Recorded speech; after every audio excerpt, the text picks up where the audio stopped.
Satu malam penuh darah dan badai mengubah segalanya. Di balik dinding bambu yang nyaris roboh, tersimpan rahasia besar dari seorang miliarder yang sedang melarikan diri dari maut. Ia memilih menjadi orang asing tanpa nama, berpura-pura hilang ingatan di hadapan gadis miskin yang merawatnya dengan penuh kasih.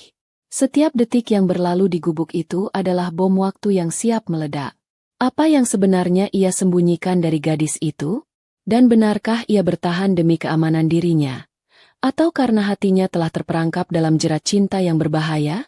Ayo simak ceritanya sampai selesai. Langit malam itu seolah sedang berduka hebat. Awan hitam bergulung pekat, menumpahkan jutaan jarum air yang menghantam bumi tanpa ampun. Kilat menyambar sesekali, membelah kegelapan hutan jati yang sunyi dengan cahaya putih menyilaukan, diikuti oleh suara guntur yang menggelegar, seakan ingin meruntuhkan keberanian siapapun yang nekat berada di luar sana. Di tengah amukan badai itu, sesosok tubuh pria tertatih menyeret langkah. Napasnya memburu, berpacu dengan detak jantung yang tidak beraturan. Darah segar mengalir dari pelipisnya, bercampur dengan air hujan yang dingin, menciptakan jalur merah pucat di wajahnya yang tampan namun kini pucat pasi. Dia adalah Elian. Beberapa jam yang lalu, dia adalah seorang penguasa. Seorang pemimpin perusahaan raksasa yang disegani, yang setiap titahnya adalah hukum bagi ribuan karyawan. Namun malam ini, takdir memutar roda nasibnya dengan kejam. Mobil mewah yang dikendarainya kini hanyalah onggokan besi tua berasap di dasar jurang, akibat sabotase rem yang dilakukan oleh orang-orang yang selama ini ia sebut keluarga. Elian meringis menahan perih yang menjalar di sekujur tubuhnya, terutama pada kaki kanannya yang terasa begitu kaku. Ia terus berjalan, menembus semak belukar berduri yang merobek jas mahalnya. Jas itu, yang harganya setara dengan biaya hidup satu keluarga selama setahun, kini tak lebih dari kain lusuh yang basah kuyup. Dalam kepedihan itu, batin Elian berteriak. Ia merenungi betapa rapuhnya kekuasaan manusia. Ternyata, harta yang menumpuk setinggi gunung tidak mampu membeli sebuah keselamatan, dan jabatan setinggi langit tidak mampu menjamin sebuah kesetiaan. Pengkhianatan itu terasa lebih menyakitkan daripada luka fisik yang kini menderanya. Ia belajar dengan cara yang keras bahwa terkadang, orang yang paling ingin melihatmu jatuh adalah mereka yang selama ini kamu topang agar bisa berdiri tegak. Pandangan Elian mulai kabur. Rasa dingin mulai menusuk hingga ke tulang sumsum, membuatnya menggigil hebat. Ia butuh tempat berteduh, atau malam ini akan menjadi malam terakhirnya. Di kejauhan, di antara lebatnya pepohonan yang bergoyang dihempas angin, ia melihat seberkas cahaya temaram. Cahaya itu kecil, redup, dan tampak rapuh, seperti harapan yang nyaris padam. Namun bagi Elian, itu adalah satu-satunya tujuan. Dengan sisa tenaga terakhirnya, ia memaksa kakinya melangkah mendekati sumber cahaya itu. Ternyata, itu adalah sebuah gubuk kayu yang reot. Dindingnya terbuat dari anyaman bambu yang sudah banyak berlubang, dan atapnya hanya dari rumbia yang entah sanggup menahan derasnya hujan atau tidak. Tidak ada pagar tinggi, tidak ada kamera pengawas, tidak ada kemewahan. Hanya sebuah kesederhanaan yang mencekam. Elian sampai di depan pintu kayu yang lapuk. Ia ingin mengetuk, meminta tolong, namun tenaganya habis terkuras. Tubuhnya ambruk ke tanah yang becek. Kesadarannya perlahan menghilang, ditarik oleh kegelapan yang menjanjikan istirahat panjang. Sebelum matanya benar-benar terpejam, ia samar-samar mendengar suara pintu berderi terbuka dan melihat sepasang kaki kecil tanpa alas melangkah mendekatinya. Naira terlonjak kaget saat mendengar suara benda jatuh yang cukup keras di depan gubuknya. Ia sedang menjahit baju lusuhnya di dekat lampu teplok ketika suara itu terdengar, mengalahkan suara hujan. Dengan ragu dan sedikit rasa takut, gadis itu memberanikan diri membuka pintu. Angin kencang langsung menerpa wajahnya, membawa butiran air dingin. Mata Naira membelalak saat melihat sesosok pria tergeletak tak berdaya di depan pintu gubuknya. "Astaga, Tuan!" panggil Naira dengan suara gemetar. Ia berlutut di samping tubuh besar itu, mengabaikan tanah becek yang mengotori lututnya. Ia melihat darah. Banyak darah. Naluri kemanusiaannya langsung mengambil alih rasa takutnya. Ia tidak mungkin membiarkan orang ini mati di depan matanya. Dengan tubuhnya yang mungil, Naira berusaha sekuat tenaga memapah pria asing itu masuk ke dalam gubuk. Berat. Sangat berat. Namun, seolah mendapatkan kekuatan dari rasa ibanya, Naira berhasil menyeret pria itu masuk dan membaringkannya di atas dipan bambu satu-satunya yang ia miliki. Naira segera menutup pintu, menghalau angin malam yang jahat. Ia mengambil kain bersih dan baskom berisi air hangat. Dengan telaten, tangan-tangan halusnya mulai membersihkan luka di wajah pria itu. Ia melihat wajah itu. Wajah yang asing, dengan garis rahang yang tegas dan kulit yang bersih, menandakan bahwa pria ini bukan berasal dari desa ini, atau bahkan dari dunia Naira yang serba kekurangan. Pakaiannya, meski robek dan kotor, terasa halus di tangan Naira. Ia tahu, pria ini adalah orang kaya. Saat Naira sedang membalut luka di lengan pria itu dengan kain perca, mata pria itu perlahan terbuka. Elian mengerjap, menyesuaikan penglihatannya dengan cahaya lampu teplok yang remang-remang. Aroma yang pertama kali ia cium bukanlah aroma obat-obatan rumah sakit mahal, melainkan aroma tanah basah, kayu tua, dan aroma samar bunga melati. Elian menoleh, dan tatapannya langsung terkunci pada sepasang mata bulat yang menatapnya dengan kekhawatiran yang tulus. Tidak ada sorot mata menjilat, tidak ada sorot mata yang menghitung untung rugi, hanya ada ketulusan murni. Sesuatu yang sudah lama tidak Elian temukan di dunianya yang penuh kepalsuan. "Tuan sudah sadar?" "Syukurlah," ucap gadis itu lembut. Suaranya terdengar menenangkan, seperti gemericik air di sungai yang tenang. "Jangan banyak bergerak dulu, Tuan. Lukanya masih basah." Elian terdiam. Otaknya bekerja cepat meski kepalanya berdenyut nyeri. Ia menganalisis situasi. Ia selamat. Ia berada di tempat terpencil. Dan gadis ini tidak tahu siapa dia. Seketika, rasa waspada menyergapnya. Jika ia mengatakan siapa dirinya yang sebenarnya, berita tentang keberadaannya mungkin akan tersebar. Musuh-musuhnya pasti masih mencarinya. Jika mereka tahu ia masih hidup, mereka akan datang menyelesaikan pekerjaan mereka. Dan gadis lugu di hadapannya ini, dia pasti akan terseret dalam bahaya. Atau lebih buruk lagi, dilenyapkan karena menjadi saksi mata. Elian memandang sekeliling gubuk itu. Sangat miskin. Di sudut ruangan, ia melihat ember yang menampung tetesan air hujan dari atap yang bocor. Tik, tik, tik. Suara tetesan itu menjadi ritme yang menyedihkan. Jika ia mengaku sebagai orang kaya, gadis ini mungkin akan meminta imbalan, atau justru ketakutan. Tapi jika ia menyembunyikan identitasnya, ia bisa bersembunyi di sini sementara waktu sampai lukanya pulih dan ia bisa menyusun rencana balasan. Ini adalah keputusan yang egois. Elian tahu itu. Tapi insting bertahannya mengatakan ini adalah satu-satunya cara. Ia harus menjadi orang lain. Ia harus menghapus jejak Elian sang CEO, dan menjadi seseorang yang tidak memiliki masa lalu. "Minumlah dulu, Tuan. Ini air hangat." Naira menyodorkan cangkir seng yang pinggirannya sudah sedikit berkarat. Elian mencoba bangun, namun rasa sakit di kepalanya membuatnya kembali terhempas ke bantal yang keras dan berbau apek. Naira dengan sigap membantunya, menyangga punggung Elian dengan tangannya yang kecil namun terasa kuat karena terbiasa bekerja kasar. Setelah meneguk air hangat itu, Elian menatap Naira lekat-lekat. "Siapa namamu?" tanya Elian, suaranya parau. "Saya Naira, Tuan. Saya tinggal sendiri di sini," jawab Naira polos. "Naira." Elian mengulang nama itu dalam hati. Nama yang indah. "Kalau boleh tahu, siapa nama Tuan? Dan kenapa Tuan bisa sampai di tengah hutan begini dalam keadaan terluka?" tanya Naira hati-hati, takut menyinggung perasaannya. Elian memejamkan matanya sejenak. Inilah saatnya. Ia menarik napas panjang, menyiapkan panggung sandiwaranya. Aku tidak tahu," ucap Elian pelan, memasang ekspresi bingung yang meyakinkan. Ia memegang kepalanya, seolah sedang berusaha keras mengingat sesuatu. "Kepalaku sakit sekali. Aku tidak ingat apa-apa. Siapa aku? Di mana ini?"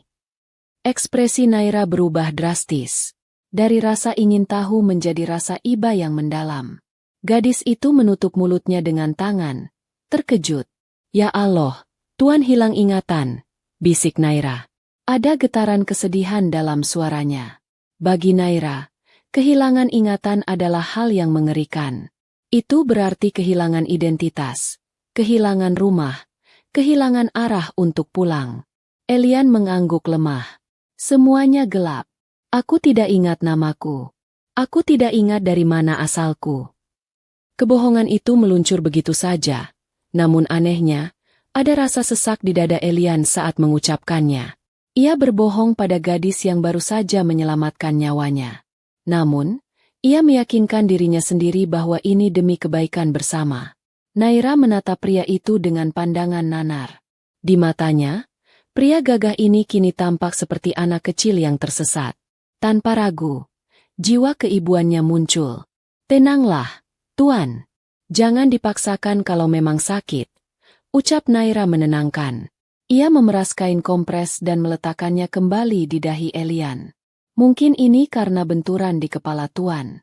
Untuk sementara, Tuan bisa tinggal di sini sampai ingatan Tuan kembali. Gubuk ini memang jelek, tapi insya Allah aman dari hujan dan binatang buas. Kata-kata Naira menohok hati Elian. Gadis ini, yang bahkan tidak memiliki lantai keramik di rumahnya, dengan mudah menawarkan perlindungan pada orang asing. Tanpa curiga, tanpa pamrih.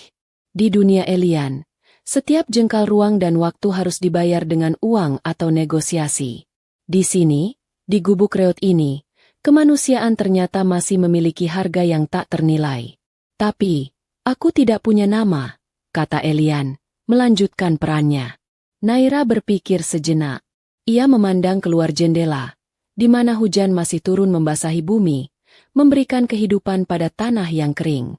Bagaimana kalau saya panggil Tuan dengan nama, Bumi? Usul Naira dengan senyum tipis. Bumi. Elian mengernyitkan dahi. Iya, Bumi. Karena Tuan datang saat hujan membasahi bumi, dan Tuan juga diam serta kokoh seperti bumi. Jelas Naira sederhana. Lagi pula, bumi itu tempat kita berpijak. Semoga nama itu bisa menjadi doa agar Tuan bisa kembali menapak dan menemukan jati diri Tuan lagi. Elian tertegun. Filosofi sederhana dari seorang gadis desa yang mungkin tidak tamat sekolah dasar, namun terdengar begitu bijaksana. Bumi, nama yang jauh dari kesan elit nama aslinya, namun terasa hangat dan membumi. Bumi, gumam Elian, merasakannya di lidah. Baiklah, panggil aku Bumi. Naira tersenyum lega. Senyum yang manis, meski wajahnya terlihat lelah dan pakaiannya lusuh. Kalau begitu, Mas Bumi istirahatlah. Saya akan menjaga di sini. Jangan khawatir. Allah tidak akan menguji hambanya di luar batas kemampuannya. Mungkin ini cara Allah memberi Mas Bumi kesempatan untuk istirahat sejenak dari apapun yang Mas Bumi hadapi sebelumnya. Kalimat itu bagaikan air sejuk yang menyiram hati Elian yang gersang. Ia memalingkan wajahnya, menatap dinding anyaman bambu, menyembunyikan genangan air di pelupuk matanya yang bukan karena rasa sakit fisik. Ia menyadari satu hal malam itu, bahwa terkadang, kita harus kehilangan segalanya untuk bisa melihat apa yang benar-benar berharga. Malam semakin larut. Suara hujan menjadi lagu pengantar tidur yang melankolis. Elian, sang CEO yang kini bernama Bumi, berbaring di atas dipan keras di sebuah gubuk reot. Di sampingnya, duduk seorang gadis miskin bernama Naira yang menjaganya seperti harta karun. Di gubuk inilah, sebuah kisah tentang dua dunia yang berbeda akan dimulai. Kisah tentang hati yang terpaut bukan karena kemewahan, tapi karena kesederhanaan yang menyentuh jiwa. Dan bagi Elian, ini adalah awal dari penjara manis yang akan mengubah hidupnya selamanya. Cahaya matahari pagi yang malu-malu mulai menerobos masuk melalui celah-celah dinding bambu yang renggang, menciptakan garis-garis cahaya keemasan yang menari di atas lantai tanah yang dingin. Suara ayam berkokok di kejauhan bersahutan dengan kicauan burung, menjadi alarm alami yang membangunkan penghuni hutan itu. Di dalam gubuk reot itu, Elian membuka matanya perlahan. Tubuhnya terasa kaku dan nyeri di semua persendian. Kasur pegas impor yang biasa menopang tubuhnya dengan lembut kini berganti dengan dipan bambu beralaskan tikar pandan yang tipis dan keras. Setiap kali ia bergerak sedikit saja, bilah-bilah bambu itu berdecit, menyuarakan protes yang nyaring. Elian terdiam sejenak menatap langit-langit gubuk yang terbuat dari anyaman daun rumbia. Ada beberapa lubang kecil di sana, membiarkan langit biru terlihat mengintip. Ia menghela napas panjang, mencoba mencerna realitas baru yang sedang ia jalani. Ini bukan mimpi buruk. Ini adalah kenyataan. Dia, Elian, sang penguasa bisnis yang biasanya sarapan dengan menu internasional yang disiapkan oleh koki pribadi, kini terdampar di sebuah gubuk yang bahkan lebih kecil dari kamar mandi di penthouse miliknya. Aroma asap kayu bakar yang khas menggelitik hidungnya. Elian berusaha bangun, duduk di tepi dipan sambil memegangi kepalanya yang masih terasa pening. Dari tempatnya duduk, ia bisa melihat ke arah dapur yang menyatu dengan ruangan tempat ia tidur. Tidak ada sekat dinding tembok, hanya lemari kayu tua yang menjadi pembatas imajiner. Di sana, ia melihat punggung kecil Naira. Gadis itu sudah sibuk sejak subuh. Ia terlihat sedang meniup-niup bara api di tungku tanah liat. Asap mengepul, membuat batu kecil lolos dari bibirnya. Naira mengenakan kebaya lusuh yang warnanya sudah memudar, dipadukan dengan kain jarik yang dililitkan sederhana. Rambut panjangnya digelung asal, memperlihatkan leher jenjangnya yang berkeringat. Pemandangan itu begitu sederhana, namun entah mengapa, ada keanggunan alami yang memancar dari setiap gerakannya. "Selamat pagi, Mas Bumi," sapa Naira riang saat ia menoleh dan mendapati Elian sudah bangun. Senyumnya merekah, secerah matahari pagi, seolah ia tidak memiliki beban hidup sama sekali. Wajahnya yang tanpa riasan terlihat segar, meski ada lingkaran hitam samar di bawah matanya, tanda ia kurang tidur karena menjaga Elian semalaman. Elian terpaku sejenak. Bagaimana bisa seseorang tersenyum setulus itu di tempat semenyedihkan ini? "Pagi," jawab Elian singkat. Suaranya masih serak. Naira bergegas menghampiri Elian sambil membawa segelas air hangat di cangkir seng yang sama seperti semalam. "Minum dulu air hangatnya, Mas, biar perutnya enak," ujar Naira sambil menyodorkan gelas itu. Elian menerimanya. Air itu tawar, berbau asap kayu, dan sedikit keruh. Namun, rasa haus mengalahkan segalanya. Ia meneguknya perlahan, merasakan kehangatan menjalar ke kerongkongannya. Matanya kemudian menyapu sekeliling ruangan, mencari sesuatu yang bisa dimakan. Perutnya mulai berbunyi, menyuarakan protes yang memalukan. Sudah hampir 24 jam ia tidak mengisi perutnya dengan makanan yang layak. Naira yang mendengar bunyi perut Elian tersenyum simpul, namun ada kilatan kesedihan di matanya. Ia kembali ke dapur, membuka sebuah dandang nasi tua. Elian memperhatikan gerak-gerik gadis itu dengan seksama. Ia melihat bahu Naira sedikit merosot saat melihat isi dandang. "Maaf ya, Mas Bumi. Pagi ini kita belum bisa makan nasi," ucap Naira pelan. Suaranya terdengar sangat menyesal. "Berasnya habis. Saya harus ke hutan dulu mencari bunga dan tanaman obat untuk dijual ke pasar. Nanti siang setelah pulang dari pasar dan dapat uang, baru kita bisa makan." Jantung Elian mencelos. Bukan karena ia kecewa tidak bisa makan, tapi karena ia terkejut. Habis? Bagaimana bisa kebutuhan pokok seperti beras bisa habis tak bersisa? Di dunianya, gudang makanan selalu penuh. Membuang makanan sisa pesta adalah hal yang biasa. Namun di sini, sebutir beras tampaknya memiliki nilai yang setara dengan sebutir berlian. "Tidak apa-apa," jawab Elian, berusaha terdengar biasa saja, meski perutnya melilit perih. "Aku bisa menahan lapar." Naira menatapnya dengan pandangan iba. Ia kemudian merogoh saku bajunya, mengeluarkan sebuah ubi rebus kecil yang sudah dingin. "Ini sisa kemarin sore, Mas. Makanlah untuk ganjal perut. Saya berangkat dulu ya. Mas Bumi istirahat saja. Jangan banyak gerak. Lukanya nanti berdarah lagi," pesan Naira sambil meletakkan ubi itu di tangan Elian. Tanpa menunggu jawaban, Naira mengambil keranjang anyaman bambu besar, menggendongnya di punggung, dan melangkah keluar gubuk dengan semangat. Elian menatap punggung gadis itu yang perlahan menghilang di balik rimbunnya pepohonan hutan. Di tangannya, ubi rebus itu terasa dingin, namun bagi Elian, itu terasa berat. berat oleh pengorbanan. Gadis itu memberikan sisa makanannya yang terakhir untuk orang asing yang baru dikenalnya. Hari itu berlalu dengan sangat lambat bagi Elian. Ia menghabiskan waktu dengan berbaring, mencoba memulihkan tenaganya. Sesekali ia duduk, mengamati detail gubuk itu. Lantai tanah yang ia pijak tidak rata, bergelombang dan lembab. Dinding bilik bambu itu banyak yang bolong disumbat kain bekas. Tidak ada televisi, tidak ada internet, tidak ada suara bising kendaraan. Hanya suara alam. Kesunyian ini, anehnya, memberikan ruang bagi batin Elian untuk berdialog dengan dirinya sendiri. Ia mulai merenungkan hidupnya yang selama ini penuh dengan kemewahan namun hampa. Ia punya segalanya, tapi ia selalu merasa kurang. Sementara Naira, dia tidak punya apa-apa, tapi dia tampak utuh. Menjelang sore, suara langkah kaki terdengar mendekat. Pintu gubuk terbuka, menampilkan sosok Naira yang terlihat lelah namun wajahnya berbinar. Keranjangnya kosong. "Assalamualaikum, Mas Bumi. Saya pulang," serunya riang. "Waalaikumsalam," jawab Elian, yang tanpa sadar merasa lega melihat gadis itu kembali dengan selamat. "Alhamdulillah, hari ini dagangan saya laku semua, Mas.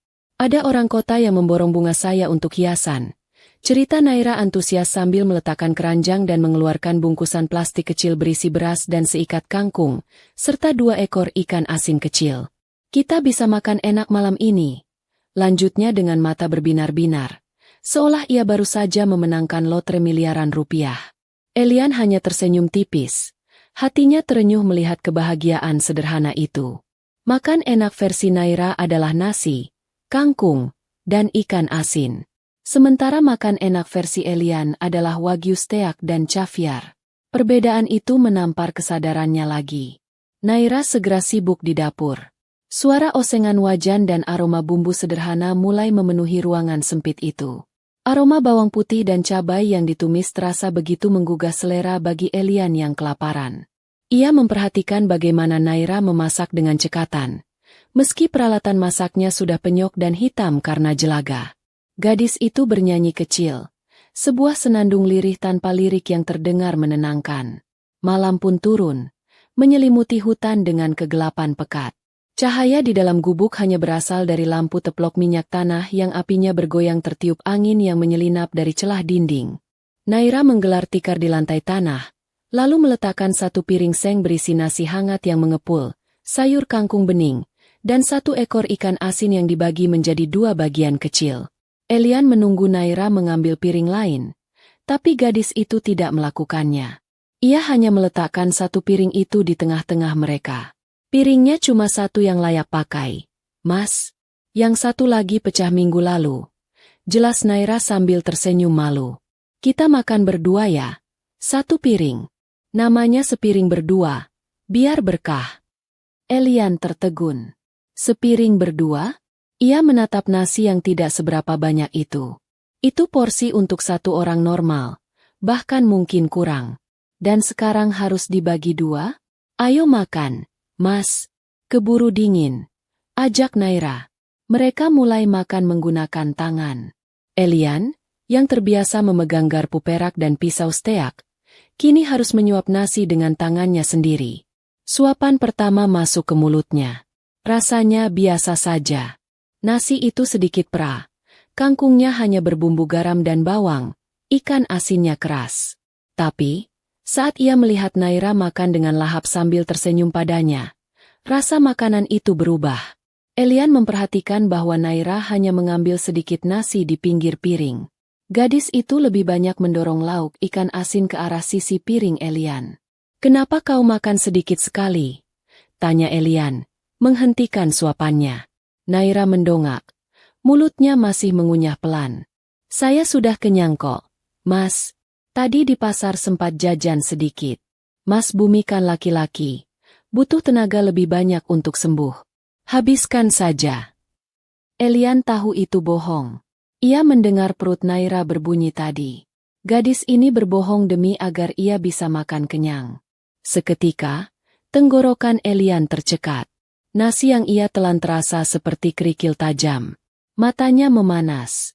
Ia menunduk, menyembunyikan genangan air mata yang siap tumpah.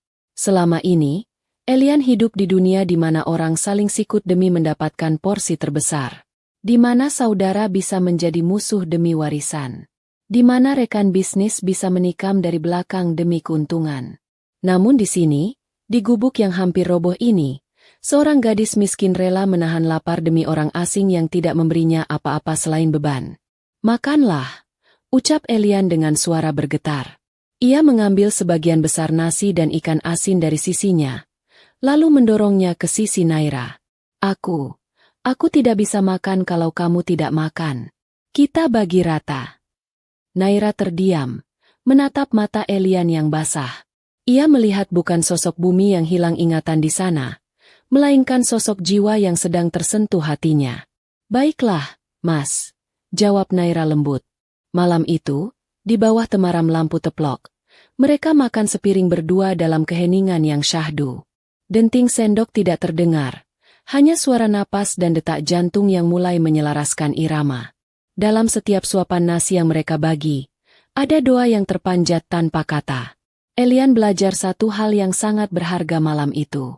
Bahwa kekayaan yang sesungguhnya bukanlah seberapa banyak emas yang kita simpan di brankas, melainkan seberapa besar hati yang kita miliki untuk memberi saat kita sendiri sedang kekurangan. Ketulusan Naira adalah tamparan keras bagi ego Elian, sekaligus obat bagi jiwanya yang sakit. Setelah makan, Naira membereskan piring kotor. Elian kembali berbaring, namun matanya terus mengikuti pergerakan Naira. Gadis itu kemudian mengambil air wudhu di pancuran bambu di belakang gubuk, lalu menggelar sajadah lusuh di sudut ruangan. Elian memperhatikan dalam diam saat Naira mengenakan mukena yang warnanya sudah kusam namun bersih. Gadis itu berdiri, mengangkat kedua tangannya, dan mulai sholat. Gerakannya tenang, khusyuk, seolah ia sedang berhadapan langsung dengan Sang Pencipta di istana yang megah, bukan di gubuk bocor. Dalam sujud panjangnya, Elian mendengar isak tangis lirih dari bibir Naira. Gadis itu berdoa dengan suara berbisik, namun di keheningan malam, Elian bisa mendengarnya samar-samar. Ya Allah, terima kasih atas rezeki hari ini. Terima kasih Engkau telah menyelamatkan hamba dari kelaparan. Dan ya Allah, sembuhkanlah Mas Bumi. Kembalikan ingatannya. Jika dia punya keluarga yang menanti, pertemukanlah mereka kembali. Jagalah dia, karena hamba tidak punya apa-apa untuk menjaganya selain doa kepadamu. Air mata Elian menetes jatuh membasahi bantal yang keras. Dadanya sesak oleh rasa haru yang membuncah. Doa itu tulus untuknya. Naira tidak meminta kekayaan, tidak meminta rumah baru, dia meminta kesembuhan untuk Elian. Padahal jika ingatan Elian kembali, itu artinya Elian akan pergi meninggalkan Naira. Namun gadis itu tetap mendoakannya. Elian merasa begitu kecil. Ia merasa menjadi manusia paling miskin di hadapan kekayaan hati Naira. Ia memejamkan mata, membiarkan rasa bersalah dan rasa kagum bercampur menjadi satu perasaan baru yang belum pernah ia rasakan sebelumnya. Perasaan ingin melindungi. Perasaan ingin membahagiakan. Malam semakin larut. Hujan kembali turun rintik-rintik, menciptakan irama syahdu di atap rumbia. Elian berjanji dalam hatinya, demi nama Allah yang disebut Naira dalam doanya, ia tidak akan membiarkan air mata kesedihan jatuh lagi di pipi gadis itu. Mulai detik ini, meski ia masih harus berpura-pura menjadi bumi yang tak punya apa-apa, ia akan melakukan segalanya untuk menjadi pelindung bagi Naira. Walaupun itu artinya ia harus melawan dunianya sendiri nanti. 3 hari telah berlalu sejak kedatangan Elian di gubuk itu. Luka di pelipisnya mulai mengering, meninggalkan bekas goresan kemerahan yang perlahan memudar. Kakinya yang sempat kaku kini sudah bisa digerakkan dengan lebih leluasa. Meski rasa nyeri masih sesekali menyapa saat ia memaksakan diri berjalan terlalu cepat. Namun, kesembuhan fisik itu justru membawa kegelisahan baru bagi batin Elian. Ia merasa seperti parasit. Ia hanya diam, makan, dan tidur. Sementara Naira banting tulang dari sebelum matahari terbit hingga malam menjelang. Pagi itu, udara terasa begitu segar. Kabut tipis masih menyelimuti pekarangan gubuk, memeluk pepohonan dengan lembut. Elian duduk di bangku kayu reot di teras, memperhatikan Naira yang sedang memilah-milah bunga hasil petikannya pagi ini. Wajah gadis itu tampak murung. Keningnya berkerut, seolah sedang memikul beban dunia di pundak kecilnya. Di hadapannya, terhampar tumpukan bunga liar berwarna-warni. Ada bunga krisan liar, bunga aster ungu, dan beberapa tangkai mawar hutan yang berduri tajam. "Kenapa wajahmu ditekuk begitu pagi-pagi?" tanya Elian pelan, memecah keheningan yang hanya diisi suara gesekan daun. Naira menoleh, mencoba tersenyum namun gagal menyembunyikan kekecewaannya. Ia menghela napas panjang, lalu menunduk menatap bunga-bunga itu dengan tatapan nanar. "Harga bunga di pasar jatuh lagi, Mas Bumi," keluhnya lirih. "Kemarin pedagang besar dari kota menekan harga sampai setengahnya. Kalau saya jual dengan harga segitu, uangnya cuma cukup buat beli minyak tanah. Kita tidak akan bisa beli beras lagi untuk besok." Elian terdiam. Insting bisnisnya seketika menyala. Di kepalanya, grafik dan angka-angka berputar cepat. Ia biasa menghadapi krisis pasar saham global, menghadapi investor yang marah, atau memutarbalikkan kerugian perusahaan menjadi keuntungan triliunan rupiah. Masalah Naira sebenarnya sederhana dalam kacamata bisnis. Product positioning yang lemah dan kurangnya value added atau nilai tambah. Tapi, bagaimana cara ia menjelaskan konsep manajemen pemasaran yang rumit itu kepada seorang gadis desa yang lugu tanpa membongkar penyamarannya? Elian bangkit dari duduknya, berjalan perlahan mendekati Naira. Ia ikut berjongkok di samping gadis itu, menyentuh setangkai mawar hutan yang kelopaknya sedikit layu. "Boleh aku bantu?" tawar Elian. Naira menatapnya ragu. "Mas Bumi kan belum sembuh benar. Jangan capek-capek." "Tanganku tidak sakit, Naira. Cuma kakiku," sanggah Elian lembut namun tegas. Ia mengambil beberapa tangkai bunga. "Dengar, Naira, bunga ini indah. Tapi kalau kamu menjualnya hanya dengan menumpuknya seperti sampah di dalam karung, orang akan menghargainya seperti sampah juga. Orang tidak membeli barang, Naira. Mereka membeli keindahan. Mereka membeli perasaan." Naira mengerjap, bingung. "Maksudnya bagaimana, Mas?" Elian tersenyum tipis. Senyum penuh percaya diri yang biasa ia gunakan untuk menaklukkan ruang rapat direksi. Kini ia gunakan untuk meyakinkan seorang gadis pengumpul bunga. "Kita tidak akan menjual bunga kiloan hari ini. Kita akan menjual cerita," ucap Elian misterius. "Cerita?" ulang Naira, semakin bingung. "Iya, coba perhatikan." Elian mulai memisahkan bunga-bunga itu berdasarkan warna dan jenisnya. Tangannya yang biasa memegang pena emas seharga mobil, kini dengan lus memotong duri mawar dan merapikan daun-daun yang rusak. "Selama ini kamu menjualnya acak, kan? Dicampur begitu saja." Naira mengangguk. "Itu kesalahannya. Pembeli tidak melihat istimewanya bunga ini. Sekarang, kita buat rangkaian." Elian mengambil 3 tangkai mawar hutan berwarna merah gelap, memadukannya dengan bunga aster putih kecil-kecil sebagai pengisi, lalu menambahkan beberapa lembar daun pakis hijau tua di belakangnya sebagai latar. Kombinasi itu sederhana, tapi di tangan Elian yang memiliki selera seni tinggi, rangkaian itu terlihat elegan. Kontras warna merah dan putih menciptakan kesan romantis dan suci. Namun, ada yang kurang. Pengikatnya, karet gelang merah yang biasa dipakai Naira membuat rangkaian itu terlihat murahan. "Ada tali lain selain karet gelang ini?" tanya Elian. "Ada tali dari serat gedebok pisang yang sudah kering di belakang, Mas. Biasanya buat tali kayu bakar," jawab Naira. "Ambilkan," perintah Elian lembut. Naira bergegas mengambilnya. Elian melilitkan tali serat alam itu di tangkai bunga dengan rapi, membuat simpul sederhana namun artistik. Kesan rustik dan alami langsung terpancar. Bunga yang tadinya terlihat biasa saja, kini tampak seperti buket vintage yang dijual mahal di butik bunga ibu kota. Naira ternganga. Matanya berbinar takjub. Ia menutup mulutnya dengan kedua tangan, seolah tak percaya dengan apa yang dilihatnya. "Masya Allah, indah sekali, Mas Bumi. Ini bunga yang sama dengan yang saya petik tadi," seru Naira kagum. Ia menyentuh kelopak bunga itu dengan hati-hati, takut merusaknya. "Bunganya sama, Naira, hanya cara kita memperlakukannya yang berbeda. Jelas Elian sambil menatap mata gadis itu lekat. Begitu juga hidup. Terkadang kita merasa tidak berharga bukan karena kita tidak punya nilai, tapi karena kita berada di tempat yang salah atau diperlakukan dengan cara yang salah. Kata-kata itu meluncur begitu saja dari bibir Elian, menyiratkan refleksi mendalam tentang dirinya sendiri. Ia, sang CEO yang dipuja, ternyata merasa lebih hidup saat merangkai bunga di gubuk reot ini daripada saat memimpin rapat di gedung pencakar langit. Mas Bumi pintar sekali, puji Naira tulus. Jangan-jangan dulu Mas Bumi ini seniman ya? Atau tukang kebun di istana raja? Elian tertawa kecil. Tawa yang renyah dan lepas.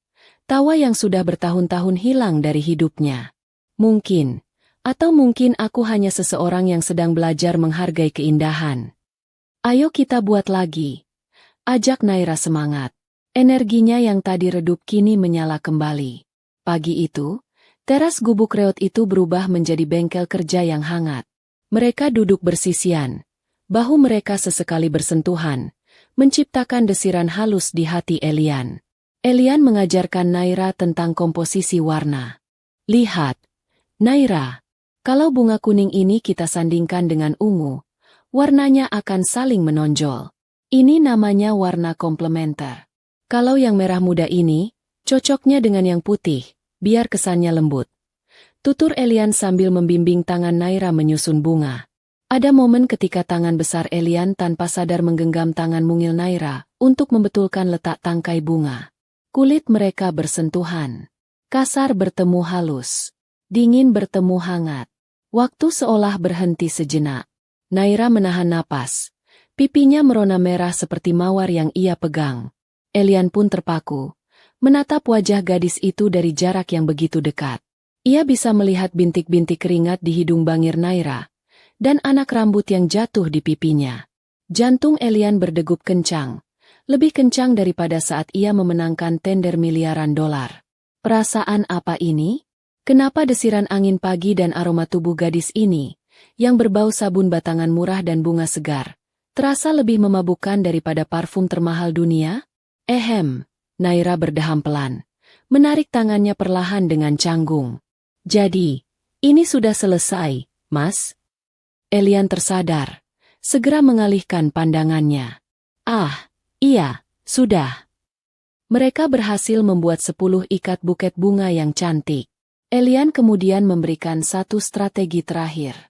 Naira, nanti di pasar, jangan taruh bunganya di bawah, di atas tikar seperti biasa. Taruh di dalam keranjang. Dirikan bunganya biar kelihatan gagah.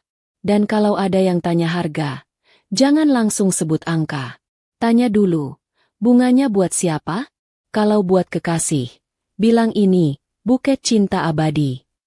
Kalau buat orang sakit, bilang ini, buket doa kesembuhan.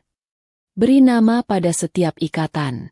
Orang suka membeli makna. Naira mengangguk-angguk, mencerna setiap kata, bumi, dengan serius. Ia merasa seperti murid yang sedang mendengarkan petuah guru besar. Siap, Mas Bumi. Saya akan coba, ucap Naira penuh tekad. Menjelang siang, Naira berangkat ke pasar dengan langkah ringan. Elian menatap kepergiannya dengan perasaan campur aduk. Ada rasa bangga karena bisa membantu, tapi juga ada rasa cemas. Apakah strateginya akan berhasil di pasar tradisional yang keras? Jam demi jam berlalu. Elian menunggu dengan gelisah. Ia mondar-mandir di dalam gubuk sempit itu. Ia mencoba menyibukkan diri dengan memperbaiki kaki meja yang goyang menggunakan batu, tapi pikirannya tetap tertuju pada Naira. Sore harinya, suara riuh terdengar dari jalan setapak. Mas Bumi, Mas Bumi. Itu suara Naira. Elian bergegas keluar. Ia melihat Naira berlari kecil ke arahnya. Wajahnya berseri-seri. Senyumnya lebar hingga matanya menyipit membentuk bulan sabit. Keranjangnya kosong melompong. Naira sampai di teras dengan napas terengah. Tapi wajahnya memancarkan kebahagiaan yang menyilaukan. Tanpa aba-aba, gadis itu meraih tangan Elian dan mengguncangnya girang. Habis, Mas. Semuanya habis terjual. Bahkan berebut. Seru Naira histeris saking senangnya. Benarkah? Tanya Elian. Ikut tersenyum lega. Iya. Mas tahu? Biasanya saya butuh seharian buat jual segitu. Itu pun harganya ditawar sadis. Tadi, saya baru gelar lapak. Ibu-ibu pejabat kecamatan lewat. Dia langsung borong 5 ikat buat acara kantor. Katanya bunganya unik dan berkelas. Terus ada pemuda yang beli buat pacarnya karena saya bilang itu. Buket penakluk hati. Harganya saya naikkan 3 kali lipat pun mereka tidak nawar. Naira tertawa lepas. Lalu ia membuka tas kain lusuhnya. Ia mengeluarkan lembaran uang kertas yang jumlahnya jauh lebih banyak dari biasanya. Ia menatap uang itu dengan mata berkaca-kaca. Alhamdulillah, Mas Bumi, lihat. Kita bisa beli beras sekarung penuh. Kita bisa beli lauk ayam. Kita bisa beli obat merah yang bagus buat luka Mas Bumi. Elian tertegun. Gadis itu, hal pertama yang ia pikirkan saat mendapat uang lebih adalah membeli obat untuk Elian, bukan baju baru atau kesenangan untuk dirinya sendiri. Terima kasih, Mas Bumi. Ini semua berkat ide jenius Mas Bumi, ucap Naira tulus. Tiba-tiba, gadis itu melakukan hal yang tak terduga. Saking gembiranya, ia memeluk Elian singkat. Hanya pelukan cepat, canggung, dan sopan. Namun efeknya bagi Elian bagaikan sengatan listrik ribuan volt. Naira segera melepaskan pelukannya, tersadar akan kelancangannya. Maaf, Mas. Saya terlalu senang. Elian masih mematung. Tubuhnya yang kaku perlahan rileks. Ia menatap Naira yang kini salah tingkah. Tidak apa-apa, Naira, ucap Elian lembut. Aku senang melihatmu bahagia. Dalam hati, Elian membuat pengakuan dosa. Selama menjadi CEO, ia sering mendapat bonus tahunan yang nilainya bisa membeli desa ini seisinya. Tapi, kebahagiaan saat melihat saldo rekeningnya bertambah nolnya, tidak ada apa-apanya dibandingkan melihat binar mata Naira saat memegang uang hasil jualan bunga hari ini. Ternyata benar kata pepatah lama yang sering ia abaikan. Kebahagiaan itu sederhana, manusialah yang membuatnya rumit. Di kebun bunga imajiner yang mereka bangun hari ini, Elian tidak hanya menanam strategi bisnis. Ia sedang menanam benih-benih cinta yang akarnya mulai menghunjam kuat ke dasar hatinya. Ia sadar, ia mulai tidak ingin kembali menjadi Elian. Ia ingin selamanya menjadi Bumi, si perangkai bunga amatir yang dicintai oleh gadis sederhana ini. Namun, bayang-bayang masa lalu tidak akan membiarkannya tenang selamanya. Di balik kebahagiaan itu, Elian tahu, cepat atau lambat, realitas akan datang menagih. Dan saat itu tiba, apakah senyum Naira masih akan merekah untuknya? Pagi itu, udara di desa terasa berbeda dari biasanya. Matahari bersinar terik, seolah ingin membakar semangat siapa saja yang berada di bawah naungannya. Bagi Naira, hari ini adalah hari yang penting. Seminggu setelah strategi, Buket bercerita, yang diajarkan Elian diterapkan, permintaan bunga meningkat pesat. Naira tidak lagi hanya sekadar gadis penjual bunga pinggir jalan yang diabaikan. Ia kini dicari. Orang-orang mulai mengenal kios bunga Naira, sebuah lapak sederhana yang digelar di sudut pasar, namun menawarkan keindahan yang tidak bisa ditemukan di toko bunga mahal sekalipun. Elian memperhatikan kesibukan Naira dari ambang pintu gubuk. Gadis itu sedang menata 3 keranjang besar penuh bunga yang sudah dirangkai cantik. Keringat sebesar biji jagung mengalir di pelipisnya. Namun senyum tidak pernah lepas dari bibirnya. Melihat beban berat yang harus dipikul pundak kecil itu, hati Elian tergerak. Kakinya sudah jauh lebih baik. Ia sudah bisa berjalan normal meski belum bisa berlari kencang. Aku ikut ke pasar hari ini, ucap Elian tiba-tiba, membuat Naira yang sedang mengikat tali sandalnya terlonjak kaget. Naira menoleh. Matanya membulat. Jangan, Mas Bumi. Pasar itu ramai, berdebu, dan berisik. Mas Bumi kan belum pulih benar. Nanti kalau pusing bagaimana? Di sini saja istirahat. Aku sudah bosan menatap dinding bambu ini seharian, Naira. Elak Elian sambil berjalan mendekat dan mengangkat 2 keranjang bunga yang paling berat dengan mudah. Otot-otot lengannya menegang di balik kemeja lusuh bekas almarhum ayah Naira yang ia pinjam. Lagi pula, Masa aku membiarkan wanitaku, maksudku, temanku, membawa beban seberat ini sendirian sementara aku hanya ongkang-ongkang kaki di rumah? Di mana harga diriku sebagai laki-laki? Naira tersipu mendengar kata-kata itu. Ada semburat merah muda menjalar di pipinya yang sawo matang. Ia tidak bisa membantah. Ada rasa aman yang menjalar di hatinya saat tahu ia tidak akan sendirian menembus hutan menuju pasar hari ini. Baiklah kalau Mas Bumi memaksa. Tapi janjinya satu. Kalau capek, langsung bilang ya. Kita berhenti. Syarat Naira dengan nada tegas yang dibuat-buat. Namun terdengar menggemaskan di telinga Elian. Siap, bos. Jawab Elian sambil tersenyum miring. Perjalanan menuju pasar memakan waktu 1 jam berjalan kaki. Mereka melewati jalan setapak berbatu, menembus rimbunnya hutan jati, dan melintasi jembatan gantung di atas sungai yang airnya jernih. Sepanjang jalan, mereka berbincang tentang banyak hal. Tentang jenis-jenis burung yang berkicau, tentang awan yang berarak membentuk rupa-rupa hewan, dan tentang mimpi-mimpi Naira. Saya ingin sekali punya toko bunga sungguhan, Mas, cerita Naira. Matanya menerawang menatap langit biru. Toko yang ada atap kacanya. Jadi bunganya tetap kena sinar matahari tapi tidak kehujanan. Terus di depannya ada papan nama besar bertuliskan, Toko Bunga Nairas Ibu. Dulu ibu suka sekali bunga, sebelum Allah memanggilnya pulang. Elian mendengarkan dengan saksama. Dalam hatinya, ia mencatat mimpi itu. Ia berjanji, suatu saat nanti, jika ia kembali ke singgasananya, ia tidak akan membelikan Naira toko bunga. Ia akan membangunkan sebuah kebun raya untuk gadis ini. Sesampainya di pasar, suasana sudah sangat riuh. Hiruk-pikuk pedagang, tawar-menawar pembeli, dan bau campuran antara rempah-rempah, ikan asin, dan keringat manusia menyeruak ke udara. Bagi Elian yang terbiasa dengan pendingin ruangan dan pewangi ruangan aroma lavender, ini adalah serangan sensorik yang dahsyat. Namun, ia menahannya tanpa mengeluh. Naira menggelar lapaknya di sudut strategis dekat pintu masuk pasar basah. Elian membantu menata bunga-bunga itu sesuai gradasi warna, persis seperti yang ia ajarkan. Tidak butuh waktu lama, lapak Naira sudah dikerubungi pembeli. Ibu-ibu berebut memilih buket terbaik.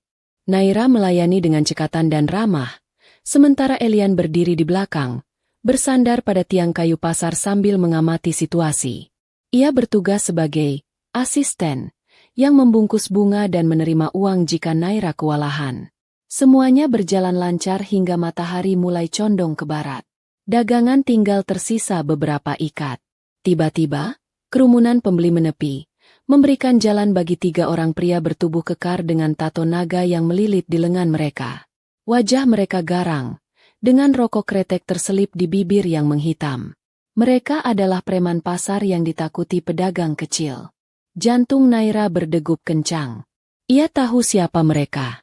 Selama ini, karena dagangannya sedikit dan ia terlihat sangat miskin, para preman ini tidak pernah mengganggunya karena merasa tidak ada yang bisa diperas. Tapi hari ini berbeda. Larisnya dagangan Naira rupanya memancing mata-mata serakah mereka. Salah satu preman yang paling besar, yang memiliki bekas luka codet di pipi kirinya, maju mendekati meja lapak Naira. Ia menendang kaki meja itu pelan. Namun cukup membuat vas bunga bergoyang dan airnya tumpah. Wah, wah, wah, laris manis nih, Neng Naira. Ucap preman itu dengan suara parau yang dibuat-buat ramah namun penuh ancaman. Asap rokoknya dihembuskan sengaja ke wajah Naira. Naira terbatuk, mundur selangkah. Tangannya gemetar memegang dompet kain kecil berisi uang hasil jualan hari ini. Iya, Bang, alhamdulillah. Alhamdulillah sih alhamdulillah. Timpal preman kedua yang bertubuh kurus namun matanya liar jelalatan. Tapi Neng Naira lupa ya sama aturan di sini? Kalau mau dagang lancar, harus ada iuran keamanan. Apalagi sekarang Neng sudah jadi pedagang sukses. Masa nggak mau berbagi sama abang-abang yang capek jagain pasar? Tapi Bang, saya baru untung sedikit hari ini. Uangnya buat beli beras dan obat. Cicit Naira ketakutan. Wajahnya pucat pasi. Ia memeluk dompetnya erat-erat di dada. Halah, jangan pelit. bentak preman ketiga sambil menggebrak meja. Beberapa bunga mawar jatuh ke tanah dan terinjak sepatu bot kotornya. Sini bagi 2 penghasilannya.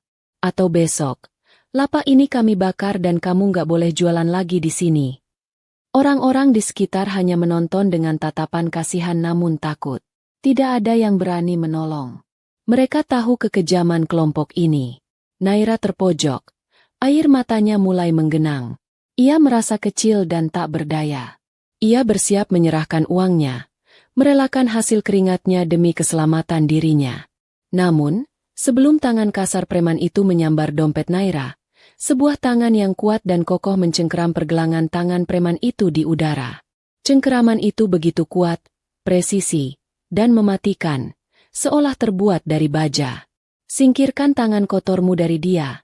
Suara itu terdengar rendah, tenang, namun dingin menusuk tulang. Semua mata tertuju pada pemilik tangan itu. Elian. Ia tidak lagi bersandar santai di tiang. Postur tubuhnya tegak sempurna. Bahunya tegap. Dagunya terangkat dengan angkuh.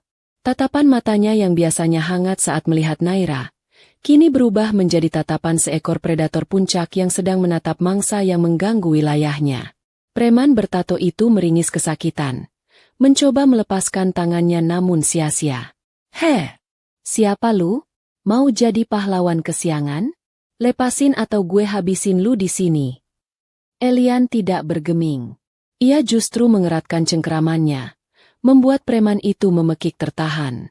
Elian mendekatkan wajahnya sedikit, menatap lurus ke dalam bola mata preman itu tanpa berkedip. Aura kepemimpinan yang biasa ia gunakan untuk mengintimidasi lawan bisnis yang mencoba menjatuhkannya, kini keluar sepenuhnya. Aura seorang CEO yang biasa memecat ratusan orang hanya dengan satu tanda tangan. Dengar baik-baik, ucap Elian perlahan. Setiap kata ditekan dengan intonasi yang penuh wibawa. Kalian mengira kalian penguasa tempat ini hanya karena kalian bisa berteriak keras dan memukul meja? Menyedihkan. Kalian hanyalah parasit yang hidup dari ketakutan orang-orang lemah. Kurang ajar. Preman kedua dan ketiga maju hendak mengeroyok. Elian melepaskan tangan preman pertama dengan hentakan kasar hingga orang itu terhuyung mundur. Lalu ia menoleh cepat ke arah 2 preman lainnya. Tatapannya begitu tajam dan mematikan hingga langkah mereka terhenti seketika. Itu bukan tatapan orang biasa. Itu tatapan orang yang pernah melihat kehancuran dan tidak takut menciptakan kehancuran baru. Maju 1 langkah lagi, dan saya pastikan kalian akan menyesal seumur hidup, ancam Elian. Suaranya tidak keras, tidak membentak, tapi mengandung kepastian yang mengerikan. Saya tahu bagaimana hukum bekerja. Saya tahu bagaimana membuat orang-orang seperti kalian membusuk di sel penjara tanpa ada yang peduli. Atau lebih buruk lagi, menghilang tanpa jejak. Kalimat terakhir itu hanyalah gertakan, namun disampaikan dengan keyakinan seorang miliarder yang memiliki koneksi tak terbatas. Para preman itu ragu. Mereka adalah preman kampung yang hanya mengandalkan otot. Mereka tidak pernah berhadapan dengan seseorang yang memiliki aura kekuasaan sepekat ini. Insting jalanan mereka memberi sinyal bahaya. Pria di hadapan mereka ini bukan kuli panggul biasa. Dia berbahaya. Suasana hening mencekam. Naira menatap punggung Elian dengan mulut ternganga. Ia tidak mengenali sosok ini. Di mana bumi yang lembut dan suka merangkai bunga? Sosok di depannya ini terlihat seperti raja yang sedang menghukum rakyat jelata yang membangkang. Preman bercodet itu memegangi pergelangan tangannya yang memerah. Ia meludah ke tanah, mencoba menutupi rasa takutnya. Awas lu ya. Kali ini gue lepasin. Tapi ingat wajah gue. Ayo cabut. Mereka bertiga pergi dengan langkah terburu-buru, meninggalkan pasar sambil menyumpah serapah, namun tidak berani menoleh ke belakang. Para pedagang lain menatap Elian dengan pandangan takjub bercampur ngeri. Elian menghela napas panjang, membuang aura gelap itu perlahan, dan berbalik menghadap Naira. Seketika, tatapan tajamnya melembut kembali. Ia melihat Naira yang masih gemetar, mematung di tempatnya. "Kamu tidak apa-apa?" tanya Elian lembut. Tangannya terulur hendak menyentuh bahu Naira. Namun Naira mundur selangkah. Ada ketakutan di matanya. Bukan takut pada preman tadi, tapi takut pada sisi asing Elian yang baru saja ia saksikan. "Naira?" panggil Elian lagi. Suaranya syarat kekhawatiran. "Siapa kamu sebenarnya, Mas Bumi?" bisik Naira pelan. Nyaris tak terdengar di tengah keramaian pasar yang mulai berisik kembali. Pertanyaan itu menghantam dada Elian lebih keras daripada pukulan fisik. Ia sadar. Topengnya retak. Ia terlalu jauh melangkah. Namun, ia tidak bisa membiarkan preman-preman itu menyakiti Naira. "Kita bicarakan di rumah. Sekarang kita pulang. Tidak aman di sini," ajak Elian tegas namun lembut. Ia dengan cepat membereskan sisa dagangan, memasukkannya ke dalam keranjang, dan memberi isyarat pada Naira untuk segera pergi. Perjalanan pulang terasa jauh lebih sunyi daripada saat berangkat. Matahari sudah tergelincir ke ufuk barat, menciptakan langit senja yang berwarna merah darah. Tidak ada lagi obrolan tentang burung atau awan. Hanya suara langkah kaki mereka yang beradu dengan dedaunan kering. Elian berjalan di depan, sesekali menoleh ke belakang memastikan Naira masih mengikutinya. Naira berjalan menunduk, pikirannya berkecamuk. Ia mencoba mencocokkan kepingan-kepingan teka-teki tentang bumi. Cara bicaranya yang tertata, pengetahuannya tentang strategi dagang, tangannya yang halus, dan barusan, keberanian serta kewibawaannya yang luar biasa. Itu semua bukan ciri-ciri orang biasa yang hilang ingatan. Sesampainya di gubuk, malam sudah turun. Elian menyalakan lampu teplok. Cahaya oranye menerangi ruangan sempit itu, menciptakan bayangan panjang di dinding. Naira duduk di tepi dipan, sementara Elian duduk di kursi kayu di seberangnya. "Mas!" panggil Naira memecah keheningan. Ia menatap lurus ke mata Elian. Tatapan gadis itu tidak lagi polos seperti biasanya. Kini ada sorot menuntut kejujuran di sana. Tadi itu, bukan keberanian orang biasa. Orang yang hilang ingatan, yang bingung dengan jati dirinya, tidak akan punya tatapan setajam itu. Tidak akan bisa bicara soal hukum dan penjara dengan begitu yakin. "Mas Bumi, sebenarnya Mas Bumi ini siapa?" Jantung Elian berpacu. Ia berada di persimpangan jalan. Satu sisi hatinya ingin berteriak, "Aku Elian. Aku CEO yang kaya raya. Aku bisa memberimu dunia." Tapi sisi logikanya menahan keras. Jika ia mengaku sekarang, Naira akan tahu bahwa ia telah dibohongi selama ini. Bahwa Elian memanfaatkan kebaikannya untuk bersembunyi. Dan yang lebih parah, jika Elian mengaku, Naira mungkin akan mengusirnya karena merasa tidak pantas. Atau justru Elian harus segera pergi demi keselamatan Naira. Elian menatap wajah Naira yang diterpa cahaya lampu. Wajah itu begitu indah dalam kesederhanaannya. Ia tidak ingin kehilangan momen ini. "Belum saatnya." "Naira," Elian memulai. Suaranya berat dan serak. Ia bangkit, berlutut di hadapan Naira, mensejajarkan tingginya dengan gadis yang duduk itu. Ia tidak menyentuh Naira, hanya menatapnya lekat.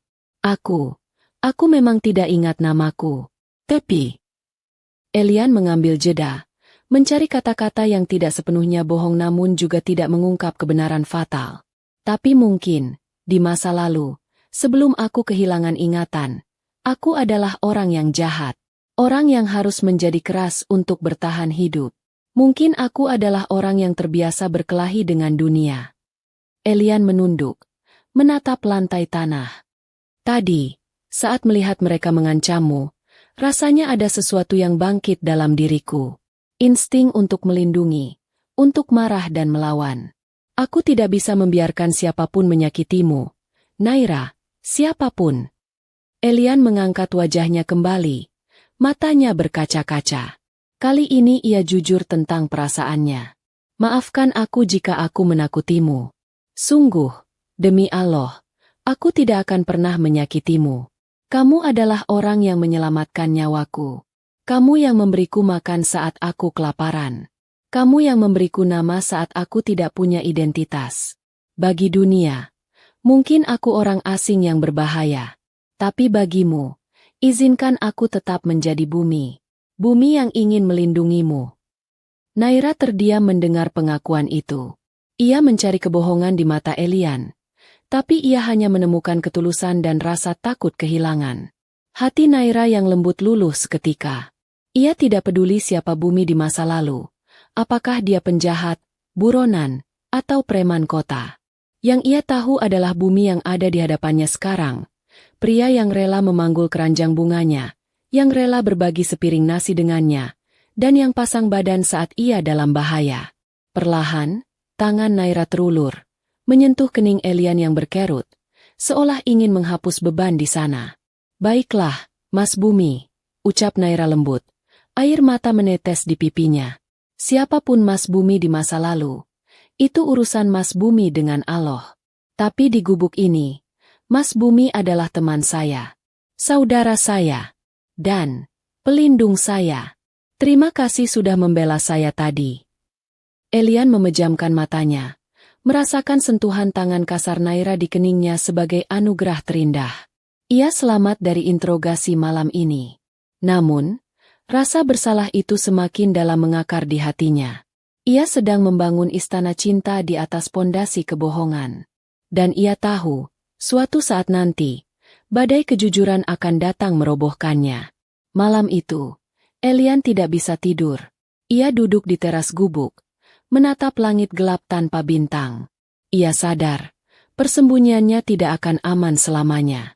Preman-preman itu pasti akan bicara. Desas-desus tentang kuli panggul bermata iblis akan menyebar. Dan jika telinga musuhnya mendengar waktu Elian di surga kecil ini tinggal menghitung hari, ia harus membuat keputusan. Tetap tinggal dan membahayakan Naira, atau pergi dan menghancurkan hatinya sendiri. Di dalam keheningan, Elian berbisik pada angin malam. Tuhan, jika Engkau izinkan aku memilih, ambil semua hartaku, tapi biarkan aku tetap di sini bersamanya. Namun takdir, seperti biasanya, memiliki rencana yang tidak bisa ditawar. 2 hari setelah kejadian di pasar, suasana di gubuk reot itu terasa sedikit berbeda. Meski Naira berusaha bersikap biasa saja, Elian bisa merasakan ada kecanggungan yang menggantung di udara. Gadis itu tidak lagi bertanya tentang masa lalu Elian. Namun matanya sering mencuri pandang dengan sorot penuh tanya. Elian tahu, Naira sedang berusaha menekan rasa penasarannya demi menjaga perasaan Bumi. Ketulusan gadis itu lagi-lagi membuat hati Elian terasa diremas. Naira memilih untuk percaya pada apa yang ada di hadapannya, mengabaikan logika yang berteriak bahwa pria yang tinggal bersamanya ini menyimpan rahasia besar. Sore itu, langit berwarna abu-abu pekat. Angin bertiup lebih kencang dari biasanya, membawa aroma hujan yang akan segera turun. Elian sedang membelah kayu bakar di halaman belakang ketika ekor matanya menangkap pergerakan asing di jalan desa yang berjarak sekitar 200 meter dari gubuk. Sebuah mobil SUV hitam mengkilap melaju perlahan, membelah jalanan tanah yang berdebu.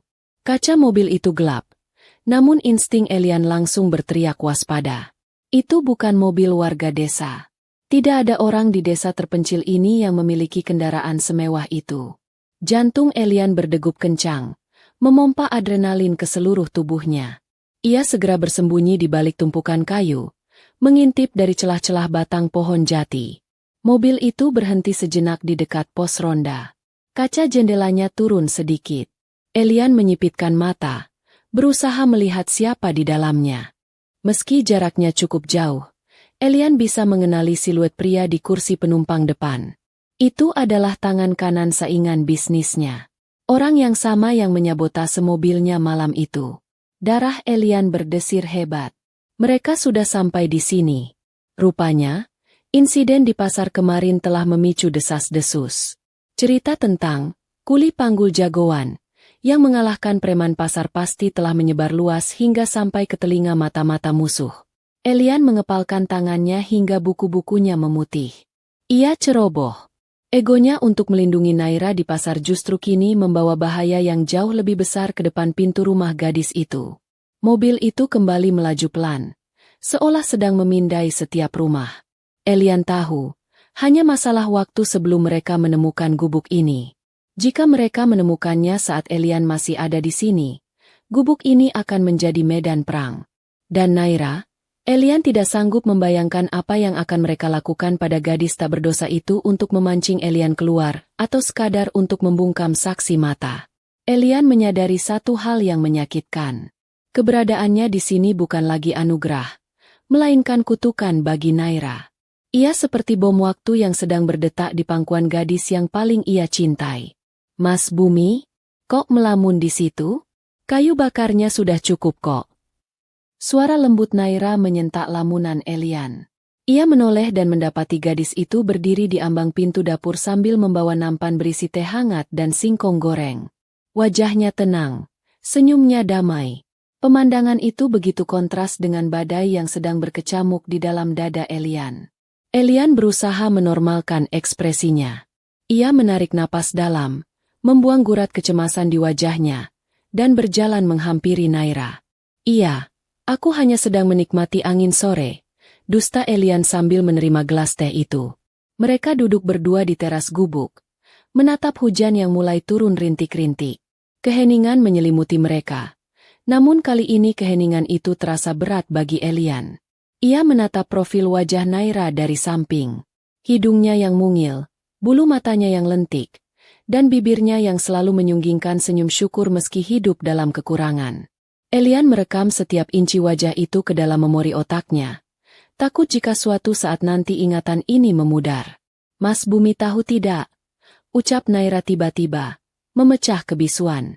Tadi malam saya bermimpi. Dalam mimpi itu, gubuk ini sudah tidak bocor lagi. Kita punya kebun bunga yang luas sekali di belakang rumah. Terus Mas Bumi ada di sana, sedang menyiram bunga sambil tertawa. Rasanya nyata sekali. Saya jadi berpikir, mungkin suatu hari nanti, kalau uang tabungan kita sudah cukup, kita bisa memperbaiki atap ya, Mas.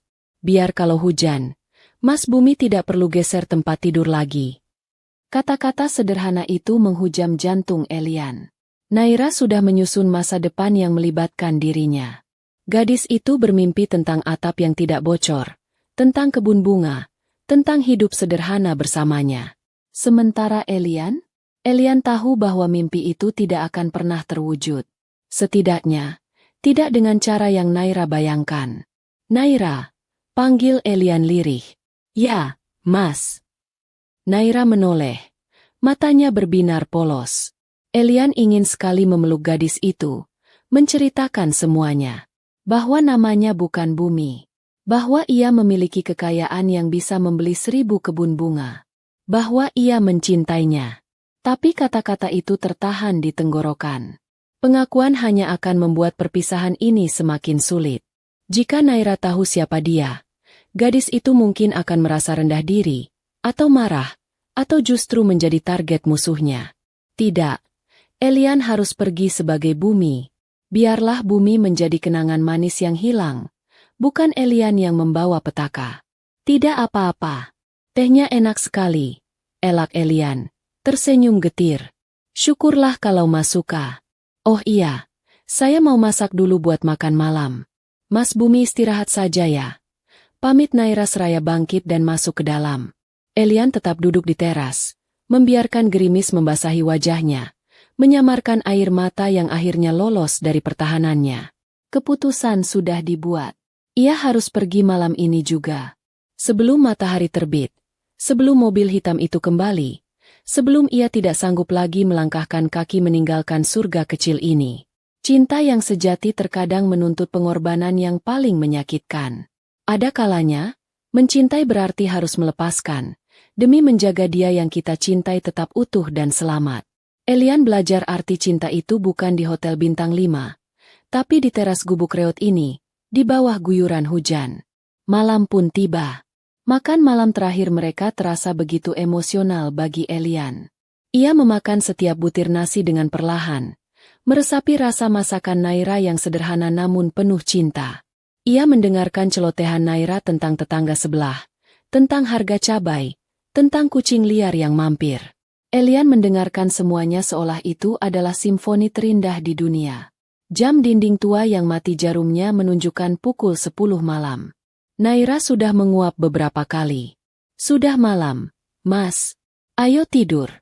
Besok kita harus ke pasar lagi. Ajak Naira sambil membereskan tikar. Kamu duluan saja, Naira. Aku mau sholat malam dulu sebentar, kata Elian. Ia memang sering melihat Naira sholat, dan beberapa hari terakhir ia mulai belajar menirukan gerakan itu, mencoba mencari ketenangan yang sama seperti yang dimiliki Naira. Naira tersenyum senang. Masya Allah. Baik. Mas. Jangan malam-malam ya. Assalamualaikum. Waalaikumsalam. Naira masuk ke dalam bilik tidurnya yang hanya dipisahkan tirai kain tipis. Tak lama kemudian, deru napas halus terdengar teratur. Naira sudah terlelap. Kelelahan bekerja seharian membuatnya tidur nyenyak. Elian bangkit perlahan. Ia tidak sholat. Ia berjalan mengendap-endap mendekati tempat tidur Naira. Dalam remang cahaya lampu teplok yang ia kecilkan apinya, Elian menatap wajah gadis itu yang sedang bermimpi. Wajah itu tampak damai, tanpa beban. Tangan Elian terulur, ingin sekali mengusap pipi itu, tapi ia takut membangunkannya. Maafkan aku, Naira, bisik Elian nyaris tak terdengar. Suaranya pecah. Maafkan aku karena datang membawa harapan, lalu pergi meninggalkan luka. Tapi percayalah, ini satu-satunya caraku melindungimu. Aku tidak bisa membiarkan duniaku yang gelap menghancurkan cahayamu. Elian berbalik, mengambil jas mahalnya yang sudah dijahit Naira dengan benang kasar di beberapa bagian. Ia merobek sedikit lapisan dalam jas itu dengan pisau dapur. Di sana, tersembunyi beberapa lembar uang dolar pecahan besar dan beberapa lembar uang rupiah merah yang sempat ia selipkan sebagai dana darurat sebelum kecelakaan itu terjadi. Jumlahnya sangat banyak untuk ukuran orang desa. Cukup untuk merenovasi gubuk ini menjadi rumah tembok yang layak. Bahkan cukup untuk modal Naira membuka toko bunga impiannya. Elian meletakkan uang itu di atas meja kecil di samping tempat tidur Naira. Namun, ia tahu uang saja tidak cukup. Ia harus meninggalkan pesan. Dengan tangan gemetar, ia mengambil secari kertas bekas pembungkus nasi dan sebuah pensil tumpul milik Naira. Elian menatap kertas kosong itu lama. Apa yang harus ia tulis? Aku mencintaimu? Tidak. Itu akan membuat Naira menunggunya. Lupakan aku? Tidak.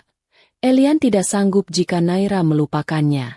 Akhirnya, ia menuliskan kalimat singkat yang mewakili segalanya. Untuk Naira. Terima kasih telah menghidupkanku kembali saat aku hampir mati. Terima kasih atas setiap butir nasi, setiap senyuman, dan nama, bumi, yang kau berikan. Maafkan aku harus pergi tanpa pamit. Ingatanku perlahan kembali, dan ada hal-hal di masa lalu yang harus aku selesaikan agar tidak melukaimu. Gunakan uang ini untuk mewujudkan mimpimu. Bangunlah toko bunga itu. Perbaiki atap gubuk ini. Jangan cari aku. Biarkan aku yang akan menemukan jalan kembali padamu jika takdir mengizinkan. Jaga dirimu baik-baik. Kamu adalah wanita terkuat dan terindah yang pernah kutemui. Tertanda, Bumi. Elian melipat kertas itu dan meletakkannya di bawah uang tadi, lalu menindihnya dengan vas bunga kecil berisi mawar yang mulai layu. Ia mengenakan jasnya kembali. Rasanya aneh. Pakaian ini adalah simbol kekuasaannya. Namun malam ini terasa seperti baju zirah yang berat dan menyiksa. Elian menatap sekeliling gubuk itu satu kali lagi. Merekam aroma tanah, suara tetesan air, dan kehangatan yang pernah ia rasakan di sini. Dengan langkah berat, Elian membuka pintu gubuk. Angin malam langsung menyambutnya dingin. Ia melangkah keluar, menutup pintu itu pelan-pelan agar tidak berderit. Di luar, hujan sudah reda, menyisakan tanah basah dan kabut tebal. Elian berjalan menjauh, menembus kegelapan malam. Setiap langkah yang ia ambil menjauhkannya dari Naira, namun mendekatkannya kembali pada identitas aslinya sebagai Elian sang CEO. Ia tidak menoleh ke belakang. Ia takut jika ia menoleh, pertahanannya akan runtuh dan ia akan berlari kembali memeluk Naira. Di dalam hutan yang gelap itu, Elian bersumpah. Ia akan kembali ke kota. Ia akan merebut kembali tahtanya. Ia akan menghancurkan siapapun yang mencoba menyentuh Naira. Dan setelah dunia ini aman bagi gadis itu, ia akan datang kembali. Bukan sebagai buronan yang bersembunyi, tapi sebagai pria yang pantas bersanding dengannya. Malam itu, bulan bersembunyi di balik awan, seolah enggan menyaksikan perpisahan yang menyayat hati itu. Di dalam gubuk, Naira bergerak sedikit dalam tidurnya, memeluk guling lusuh, tidak menyadari bahwa saat ia membuka mata esok pagi, dunianya akan berubah selamanya. Sang bumi telah pergi, meninggalkan orbitnya demi menjaga matahari kecilnya tetap bersinar. Langkah kaki Elian semakin cepat, menghilang di telan kabut hutan, meninggalkan jejak sepatu di tanah becek yang akan segera terhapus hujan. Namun meninggalkan jejak kenangan di hati yang tak akan pernah bisa dihapus oleh waktu. Perjalanan pulang sang raja dimulai, diiringi rasa rindu yang sudah mencekik bahkan sebelum ia benar-benar pergi. Cahaya matahari pagi menerobos masuk melalui celah dinding bambu dengan malu-malu, seolah enggan mengganggu tidur penghuni gubuk yang lelap. Kicauan burung perenjak di dahan pohon mangga terdengar riuh, menjadi alarm alami yang biasa membangunkan Naira setiap harinya. Gadis itu menggeliat pelan, merenggangkan otot-ototnya yang kaku. Senyum tipis terukir di bibirnya. Sebuah refleks otomatis karena mengingat hari ini ia akan pergi ke pasar lagi bersama Bumi. Bayangan tentang punggung tegap pria itu yang memikul keranjang bunganya kemarin sore masih terekam jelas, menghadirkan rasa hangat yang menjalar di dada. "Mas Bumi, bangun. Sudah pagi," panggil Naira lembut tanpa menoleh. Tangannya sibuk melipat selimut tipisnya. Hening. Tidak ada jawaban. Tidak ada suara kasur bambu berderit yang biasanya terdengar saat pria itu bangun. Tidak ada suara dehaman berat khas bangun tidur. Naira menoleh ke arah dipan bambu di seberang ruangan. Kosong. Tikar pandan itu tergulung rapi. Bantal kapuk yang biasanya menjadi sandaran kepala Bumi kini terlihat dingin dan tak berpenghuni. Jantung Naira berdesir aneh. Mungkin Mas Bumi sedang di kamar mandi, atau mengambil air. Pikirnya mencoba menepis rasa cemas yang tiba-tiba menyergap. Naira bangkit, berjalan menuju pintu belakang. Sepi. Pintu kamar mandi terbuka.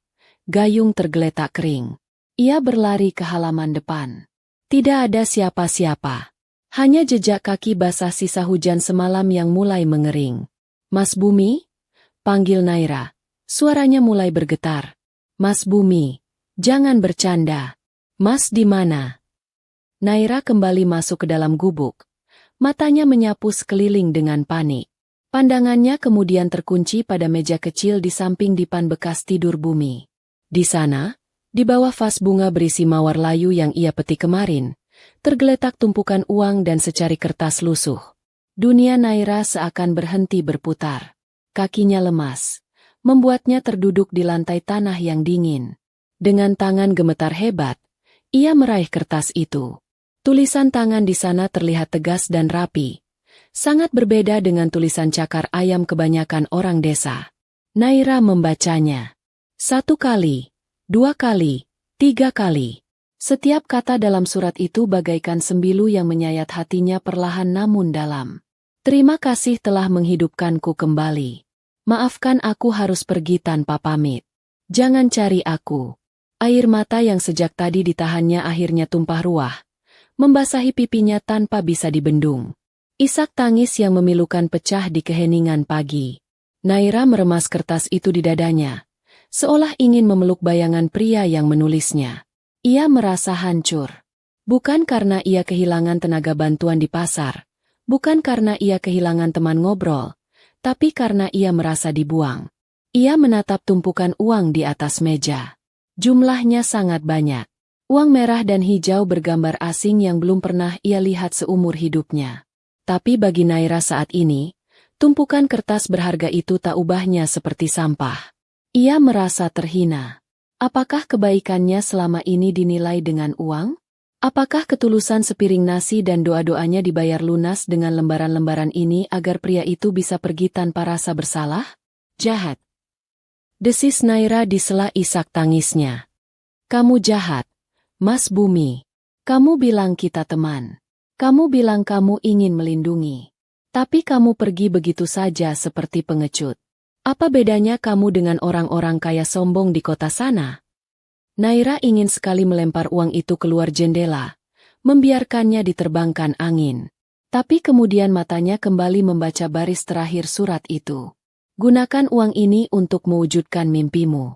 Bangunlah toko bunga itu. Biarkan aku yang akan menemukan jalan kembali padamu." Kalimat itu menahan tangan Naira. Ada janji di sana. Janji yang samar, namun memberikan setitik harapan. Naira menghapus air matanya kasar. Ia sadar, menangis tidak akan memanggil Bumi pulang. Jika Bumi pergi demi menyelesaikan masa lalunya, maka Naira harus bertahan hidup demi masa depannya. Baik, bisik Naira pada kesunyian. Suaranya parau namun penuh tekad. Aku tidak akan mencarimu. Tapi akan kubuktikan, aku bisa berdiri sendiri. Dan jika suatu hari nanti kamu kembali, kamu akan melihat Naira yang berbeda. Sementara itu, ratusan kilometer dari desa terpencil itu, suasana yang sangat kontras sedang terjadi di sebuah gedung pencakar langit berlapis kaca biru di pusat ibu kota. Ruang rapat direksi di lantai teratas gedung Elian Corp yang biasanya hening dan dingin, kini dipenuhi ketegangan yang mencekik. Para pemegang saham dan dewan direksi duduk gelisah. Wajah mereka pucat pasi. Di ujung meja panjang yang terbuat dari kayu mahoni hitam mengkilap, duduklah seorang pria yang selama seminggu terakhir dikabarkan tewas dalam kecelakaan tragis. Elian. Ia telah kembali. Penampilannya sudah berubah total. Kemeja lusuh dan celana komprang yang ia pakai di desa telah berganti dengan setelan jas Armani hitam yang dijahit khusus pas di tubuh atletisnya. Rambutnya tertata rapi dengan pomade mahal. Jam tangan Rolex emas melingkar di pergelangan tangannya. Wajahnya bersih, dingin, dan tanpa ekspresi. Tidak ada jejak, Bumi, si perangkai bunga di sana. Yang ada hanyalah Elian, sang penguasa bisnis yang kejam dan tak tersentuh. Jadi, suara Elian memecah keheningan. Bariton suaranya berat dan mengintimidasi, bergema di seluruh ruangan yang berpendingin udara itu. Kalian sudah sibuk membagi-bagi kue kekuasaan saat mayatku bahkan belum ditemukan. Matanya menatap tajam ke arah Pak Dharma, wakil direktur yang duduk di sisi kanannya. Pria tua itu gemetar. Keringat dingin membasahi keningnya yang botak. Dialah orang yang ada di dalam mobil SUV hitam itu. Dialah dalang di balik sabotase rem mobil Elian. Bapak Elian, kami hanya berusaha menyelamatkan perusahaan agar tidak terjadi kekosongan kekuasaan. Dalih Pak Dharma terbata-bata. Elian tersenyum miring. Senyum yang tidak mencapai mata. Senyum yang mengerikan. Menyelamatkan? Atau merampok? Elian melemparkan sebuah map tebal ke tengah meja. Suaranya berdebum keras, membuat semua orang terlonjak kaget. Itu bukti transfer dana perusahaan ke rekening pribadi Anda di Swiss, Pak Dharma. Dan juga rekaman percakapan Anda dengan mekanik yang memutus kabel rem mobil saya. Ucap Elian datar. Anda pikir saya bodoh? Anda pikir singa tidur itu mati? Pak Dharma terbelalak. Wajahnya kehilangan warna darah. Ia mencoba bangkit untuk melarikan diri, namun dua orang petugas keamanan bertubuh kekar, jauh lebih kekar dan profesional daripada preman pasar desa, sudah berdiri di belakangnya, menahan bahunya dengan kuat. Bawa dia keluar. Serahkan pada polisi. Pastikan dia mendapatkan sel yang paling gelap dan dingin. Biarkan dia merenungi sisa hidupnya di sana. Perintah Elian dingin, tanpa menoleh sedikit pun pada mantan orang kepercayaannya itu. Pak Dharma diseret keluar sambil berteriak memohon ampun. Namun Elian tidak bergeming. Ia kembali menatap anggota rapat lainnya yang kini menunduk takut. Tidak berani menatap mata sang CEO. Rapat selesai. Kembali bekerja. Siapapun yang berkhianat lagi, nasibnya akan lebih buruk dari dia.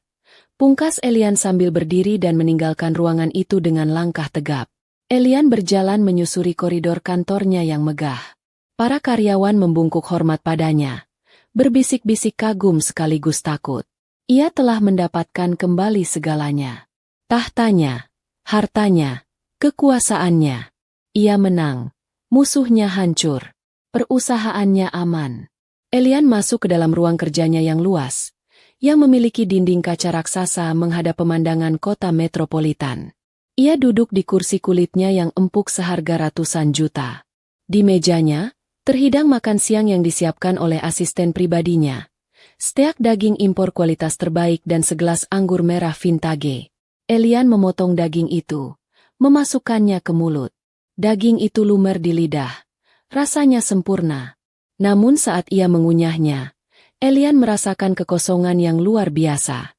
Lidahnya merindukan rasa asin ikan peda yang keras. Hidungnya merindukan aroma sambal terasi buatan Naira. Dan telinganya merindukan celoteh riang gadis itu. Bukan kesunyian steril ruangan ber-AC ini.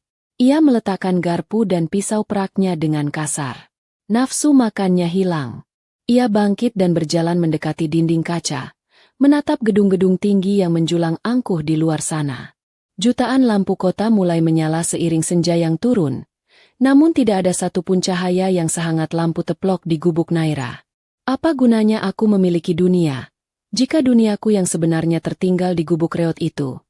Gumam Elian pada bayangannya sendiri di kaca. Ia merogoh saku jas mewahnya. Di sana, terselip sebuah benda kecil yang tidak sesuai dengan kemewahannya. Sebuah sapu tangan kain perca yang dijahit kasar. Itu adalah sapu tangan yang diberikan Naira saat pertama kali membersihkan darah di pelipisnya. Elian mencium aroma sapu tangan itu. Wanginya sudah memudar. Tapi kenangannya masih begitu kuat. Elian menekan tombol interkom di mejanya. "Andre, masuk ruangan saya."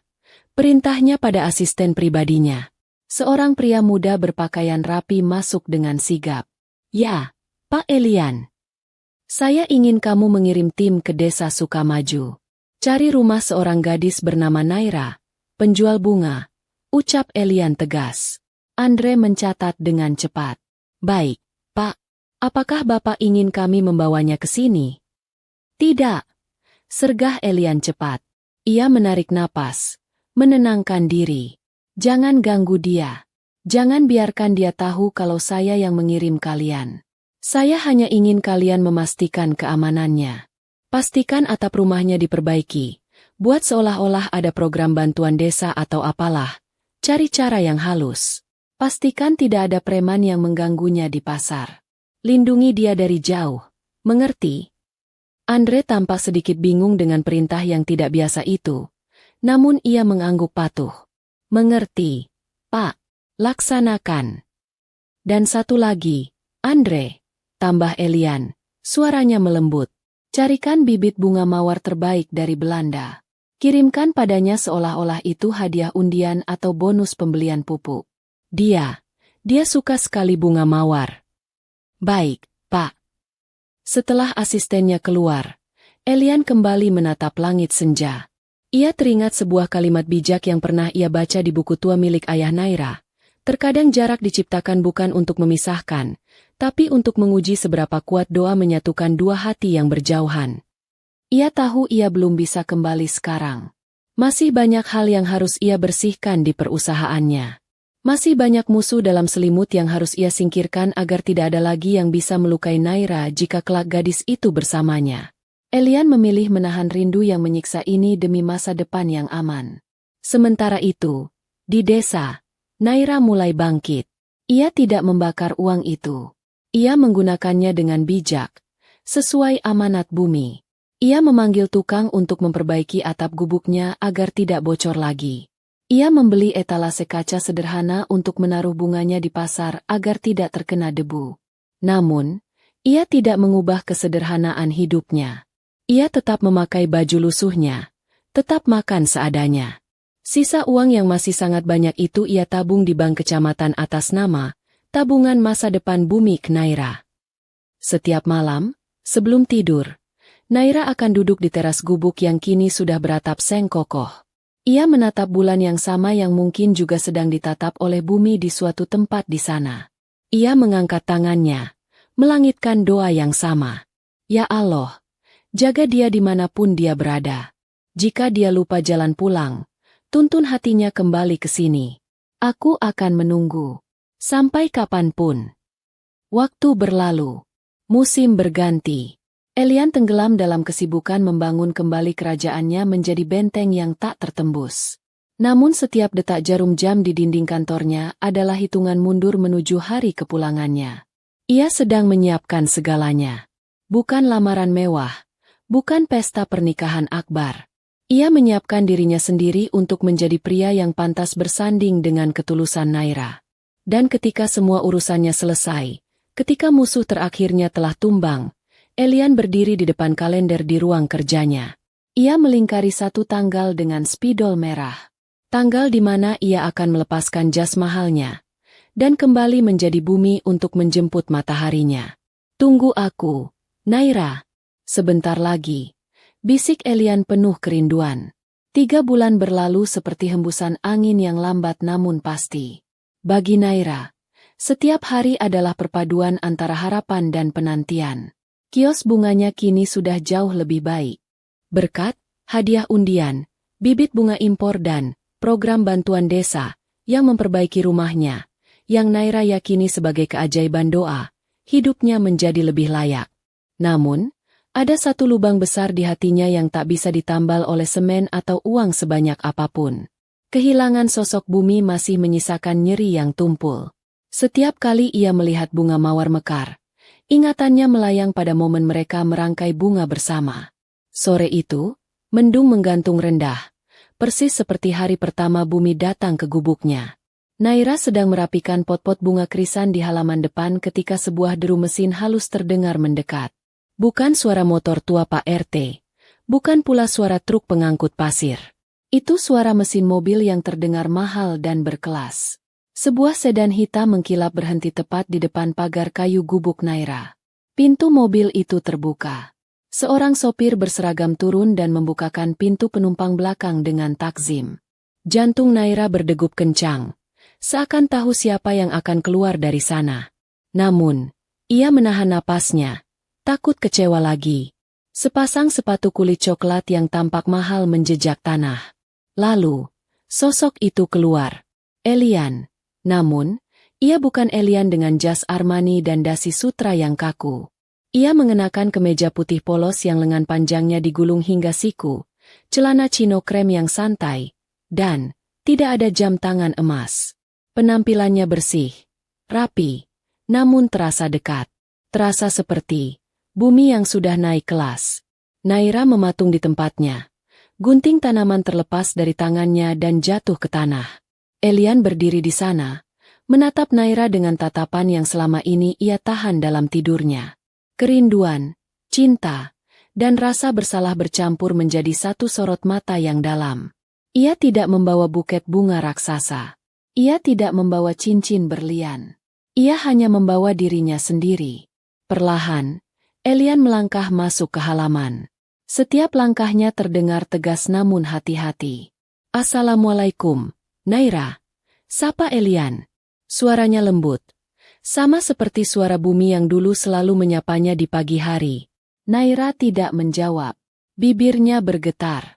Dadanya naik turun menahan emosi yang meluap. Marah, rindu, kecewa, bahagia, semuanya bertubrukan. "Kamu." Suara Naira tercekat. "Kamu siapa? Bumi? Atau tuan yang pura-pura jadi bumi?" Elian berhenti tepat 3 langkah di depan Naira. Ia tersenyum getir. "Aku Elian," ucapnya jujur. "Tapi hatiku, jiwaku, selamanya milik bumi yang kau ciptakan di sini." Naira mundur selangkah. "Kenapa kembali? Kamu sudah pergi. Kamu sudah punya duniamu sendiri. Kenapa datang lagi ke gubuk reot ini? Mau pamer? Mau kasih uang lagi?" Air mata Naira mulai menetes. Rasa sakit karena ditinggalkan tanpa pamit itu kembali menyeruak. Elian menggeleng cepat. Ia maju, mengabaikan batas sopan santun yang selama ini ia jaga, dan berlutut di tanah yang berdebu, tepat di depan kaki Naira. Bukan berlutut seperti pangeran yang melamar putri raja, tapi berlutut seperti seorang pendosa yang memohon ampunan. "Aku tidak datang untuk pamer, Naira. Dan demi Allah, aku tidak akan pernah menghinamu dengan uang lagi," ucap Elian bersungguh-sungguh. Ia mendongak, menatap manik mata gadis itu yang basah. "Aku datang untuk minta maaf. Maaf karena telah membohongimu sejak awal. Aku tidak pernah hilang ingatan. Aku pengecut yang bersembunyi di balik kebaikanmu karena takut mati dikejar musuh." Naira terkesiap. Pengakuan itu menyakitkan, tapi juga melegakan. Akhirnya, kejujuran itu terucap. "Aku membohongimu tentang siapa aku," lanjut Elian. Suaranya bergetar menahan tangis. "Tapi aku tidak pernah berbohong tentang perasaanku. Saat kita makan sepiring berdua, Saat kita merangkai bunga. Saat aku membelamu di pasar. Itu semua nyata. Itu bagian paling jujur dalam hidupku yang penuh kepalsuan. Lalu kenapa pergi? Isak Naira pelan. Karena aku mencintaimu. Jawab Elian tegas. Duniaku saat itu berbahaya. Naira, kalau aku tetap tinggal, mereka akan membunuhmu. Aku harus pergi untuk membersihkan duniaku dulu. Aku harus memastikan tidak ada satupun orang jahat yang bisa menyentuh ujung rambutmu lagi. Dan sekarang, aku sudah selesai. Aku sudah bebas. Elian mengulurkan tangannya. Telapak tangannya terbuka lebar, menunggu sambutan. Aku bukan lagi buronan. Aku bukan lagi orang asing tanpa nama.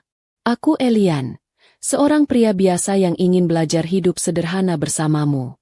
Aku tidak menawarkan istana, karena aku tahu istanamu adalah kebun bunga ini.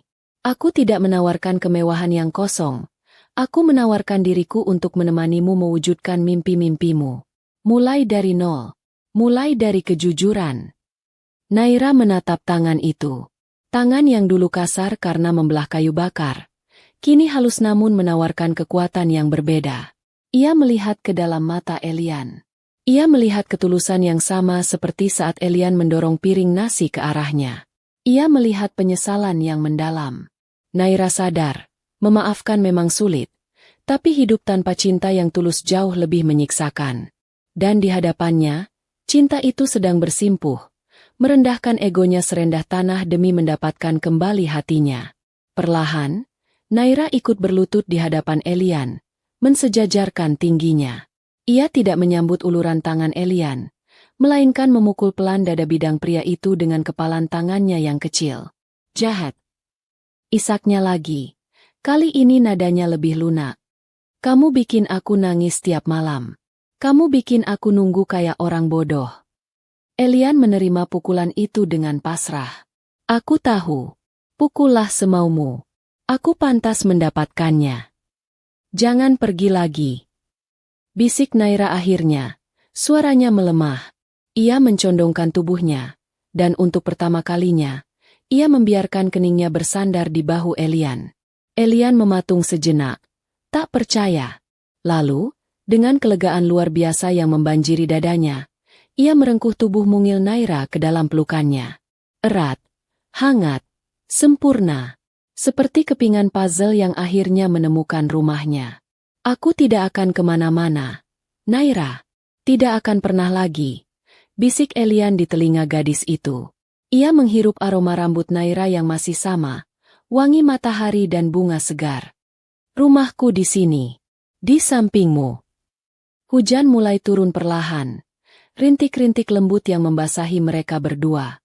Tapi kali ini, hujan itu bukan simbol kesedihan atau ketakutan. Itu adalah hujan berkah yang membasuh luka masa lalu, menyuburkan tanah untuk benih cinta yang baru. Mereka melepaskan pelukan, namun tangan mereka kini saling menggenggam erat. Elian menatap Naira, menghapus air mata di pipi gadis itu dengan ibu jarinya. Naira, aku tidak akan melamarmu hari ini. Itu terlalu cepat, dan aku ingin kita memulainya dengan benar. Aku ingin mengenalmu sebagai Elian, dan aku ingin kamu mengenalku tanpa topeng, Bumi. Kita jalani pelan-pelan, ya? Kita bangun pondasi yang kuat, sekuat gubuk ini yang sudah bertahan dari badai. Naira mengangguk mantap, sebuah senyum manis akhirnya merekah di bibirnya, senyum yang paling dirindukan Elian. Iya, Mas Elian. Kita mulai dari awal. Tapi, boleh aku tetap panggil Mas Bumi kadang-kadang? Soalnya nama Elian kedengaran kayak nama alien. Elian tertawa lepas. Tawa bahagia yang menggema di pekarangan itu. Boleh, apa saja, asalkan kamu yang panggil. Sore itu berakhir dengan pemandangan yang sederhana namun indah. Seorang CEO muda dan gadis penjual bunga duduk berdua di teras gubuk, ditemani 2 cangkir teh hangat dan pisang goreng. Tidak ada janji muluk tentang pernikahan megah di gedung mewah. Yang ada hanya pembicaraan hangat tentang rencana masa depan, tentang memperluas kebun bunga di belakang rumah, tentang jenis pupuk terbaik, dan tentang komitmen untuk saling menjaga dalam suka maupun duka.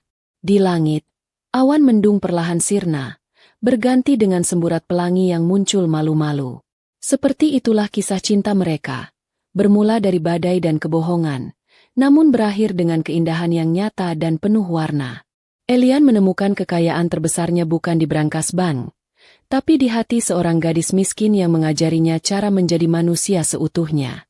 Dan Naira, ia tidak mendapatkan pangeran berkuda putih, tapi ia mendapatkan seorang partner hidup yang siap bekerja keras bersamanya, menyirami bunga-bunga cinta mereka setiap hari hingga tumbuh abadi. 2 tahun bukanlah waktu yang sebentar, namun bagi Elian dan Naira, waktu itu berlalu seperti aliran sungai yang tenang dan menyejukkan. Dalam kurun waktu itu, sebuah transformasi besar terjadi, tidak hanya pada hubungan mereka, tetapi juga pada lanskap kehidupan di desa Sukamaju. Gubuk Reot yang dulu menjadi saksi bisu pertemuan dua insan beda kasta itu, kini tidak lagi berdiri sendirian. Di sekelilingnya, telah terhampar sebuah kebun raya mini yang memukau mata siapa saja yang memandang. Impian Naira bukan lagi sekadar bunga tidur. Di bagian depan lahan luas yang dibeli Elian atas nama Naira, berdiri sebuah bangunan artistik yang didominasi kaca dan kayu ulin. Papan nama elegan bertuliskan Nairas Ibu Floris tergantung anggun di sana. Itu bukan sekadar toko bunga biasa. Itu adalah pusat budidaya bunga hias terbesar di kabupaten tersebut. Naira tidak bekerja sendiri lagi. Ia mempekerjakan ibu-ibu di desa, janda-janda tua yang dulu kesulitan makan, untuk membantunya merawat bunga. Gadis yang dulu hanya bisa membagi sepiring nasi, kini menjadi tangan panjang Tuhan yang membagi rezeki bagi tetangganya. Elian, pria itu menjalani kehidupan ganda yang unik namun membahagiakan. Di hari kerja, ia adalah CEO Elian Corp yang disegani, memimpin rapat virtual dari ruang kerjanya yang kini ia bangun di lantai 2 rumah barunya di desa. Sebuah rumah joglo modern yang nyaman, terletak tak jauh dari gubuk kenangan mereka. Koneksi internet satelit berkecepatan tinggi memastikan ia tetap bisa mengendalikan kerajaannya tanpa harus meninggalkan surganya. Namun, begitu laptop ditutup pada sore hari, jas mahalnya akan tanggal, berganti dengan kaos oblong dan sarung. Elian kembali menjadi Bumi, pria sederhana yang hobi mencangkul tanah dan memberi makan ikan di kolam belakang. Sore itu, langit berwarna jingga keemasan yang sempurna. Angin berhembus pelan membawa aroma sedap malam yang mulai merekah. Elian mengajak Naira berjalan-jalan ke arah bukit kecil di belakang perkebunan mereka. Naira mengenakan gaun terusan sederhana bermotif bunga. Rambut panjangnya dibiarkan tergerai tertiup angin. "Kenapa kita ke sini, Mas? Bukannya Mas Elian ada rapat dengan investor dari Singapura nanti malam?" Tanya Naira polos sambil mengeratkan pegangannya pada lengan Elian yang kokoh. Elian tersenyum misterius. "Rapatnya aku batalkan. Ada hal yang jauh lebih penting daripada uang triliunan rupiah, Naira." Mereka sampai di puncak bukit. Di sana, di bawah pohon beringin tua yang rindang, Elian telah menyiapkan sebuah kejutan kecil. Sebuah meja kayu bundar dengan 2 kursi, dihiasi lampu-lampu gantung kecil yang mulai menyala redup seiring matahari terbenam. Di atas meja, bukan hidangan mewah ala restoran Prancis yang tersaji, melainkan menu legendaris mereka. Nasi hangat, tumis kangkung, ikan asin, dan sambal terasi. Naira menutup mulutnya tak percaya. Matanya berkaca-kaca melihat susunan makanan itu. Kenangan masa-masa sulit di Gubuk Reot langsung membanjiri benaknya. "Mas masih ingat?" bisik Naira haru. "Aku tidak akan pernah lupa, Naira," ucap Elian lembut. Ia menarik kursi untuk Naira. "Makanan inilah yang menyelamatkan nyawaku. Dan kebersamaan saat memakan inilah yang menyelamatkan jiwaku. Duduklah Naira." Mereka makan dalam suasana syahdu, persis seperti malam pertama mereka berbagi makanan. Namun kali ini, tidak ada rasa lapar yang menyiksa. Tidak ada ketakutan akan hari esok. Yang ada hanya rasa syukur yang membuncah. Setelah piring mereka kosong, Elian tidak langsung beranjak. Ia menatap lekat wajah Naira yang diterpa cahaya lampu temaram. Ia merogoh saku celananya. Namun bukan kotak bludru yang ia keluarkan. Ia mengeluarkan sebuah buku kecil usang. Buku catatan harian Naira yang dulu pernah hilang entah kemana. "Mas, itu kan?" Naira terkejut. "Aku menemukannya jatuh di dekat sungai saat aku pergi meninggalkanmu dulu." Aku membawanya selama di kota. Setiap kali aku merasa lelah dengan dunia tipu daya bisnis, aku membaca tulisanmu di sini. Elian membuka halaman terakhir buku itu. Di sini kamu menulis, "Ya Allah, aku tidak butuh pangeran berkuda putih. Aku hanya butuh teman hidup yang mau diajak menanam benih di ladang gersang sampai ia berbunga." Elian menutup buku itu dan meletakkannya di meja. Ia bangkit, lalu berlutut dengan satu kaki di hadapan Naira. Kali ini, tangannya mengeluarkan sebuah kotak kecil yang terbuat dari kayu jati ukir. "Naira, aku bukan pangeran berkuda putih. Aku hanyalah petani yang ingin menanam benih cinta di hatimu sampai akhir hayatku. Selama 2 tahun ini, kita sudah membuktikan bahwa kita bisa tumbuh bersama. Kita sudah melewati badai. Kita sudah melewati kemarau. Sekarang, izinkan aku untuk memanen kebahagiaan itu bersamamu secara sah di mata agama dan negara." Elian membuka kotak kayu itu. Di dalamnya, sebuah cincin emas putih bertahtakan berlian sederhana namun elegan berkilauan indah. Desainnya unik, berbentuk seperti tangkai bunga yang melingkar. "Naira, maukah kamu menjadi istriku? Menjadi ibu dari anak-anakku kelak? Menjadi satu-satunya tempatku pulang saat dunia terlalu bising." Air mata Naira tumpah deras. Kali ini adalah air mata kebahagiaan murni. Ia tidak bisa berkata-kata. Tenggorokannya tercekat oleh rasa haru. Ia hanya mengangguk kuat berkali-kali.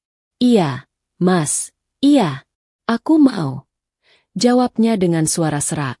Elian menyematkan cincin itu di jari manis Naira. Pas sekali.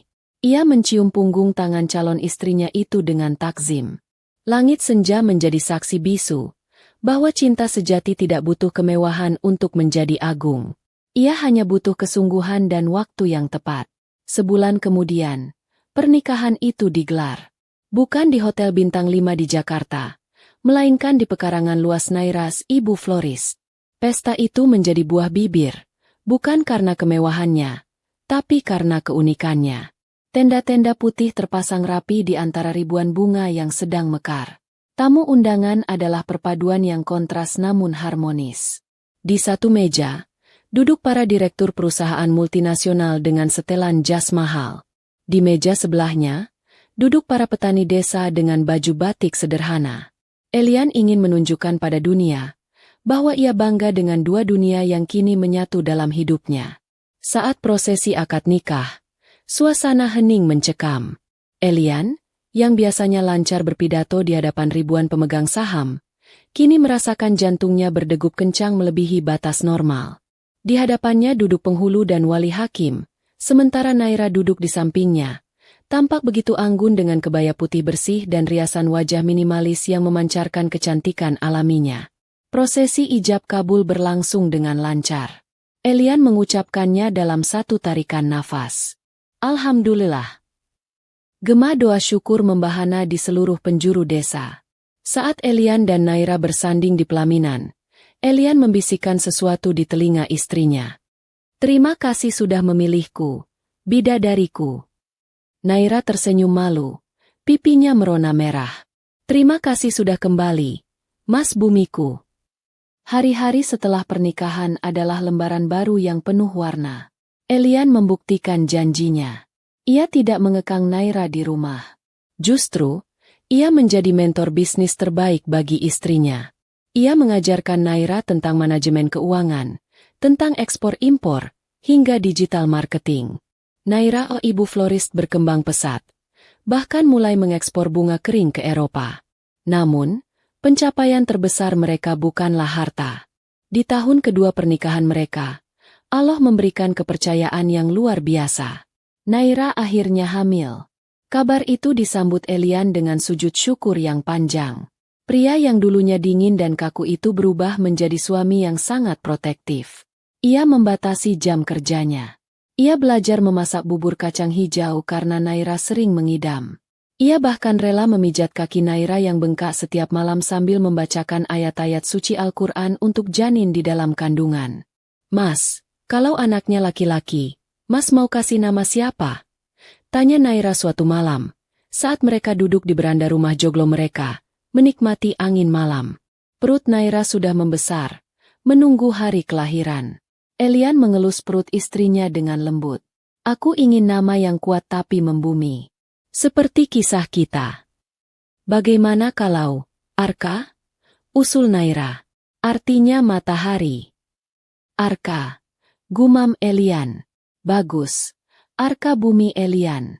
Matahari yang menerangi bumi. Nama yang indah, Mas.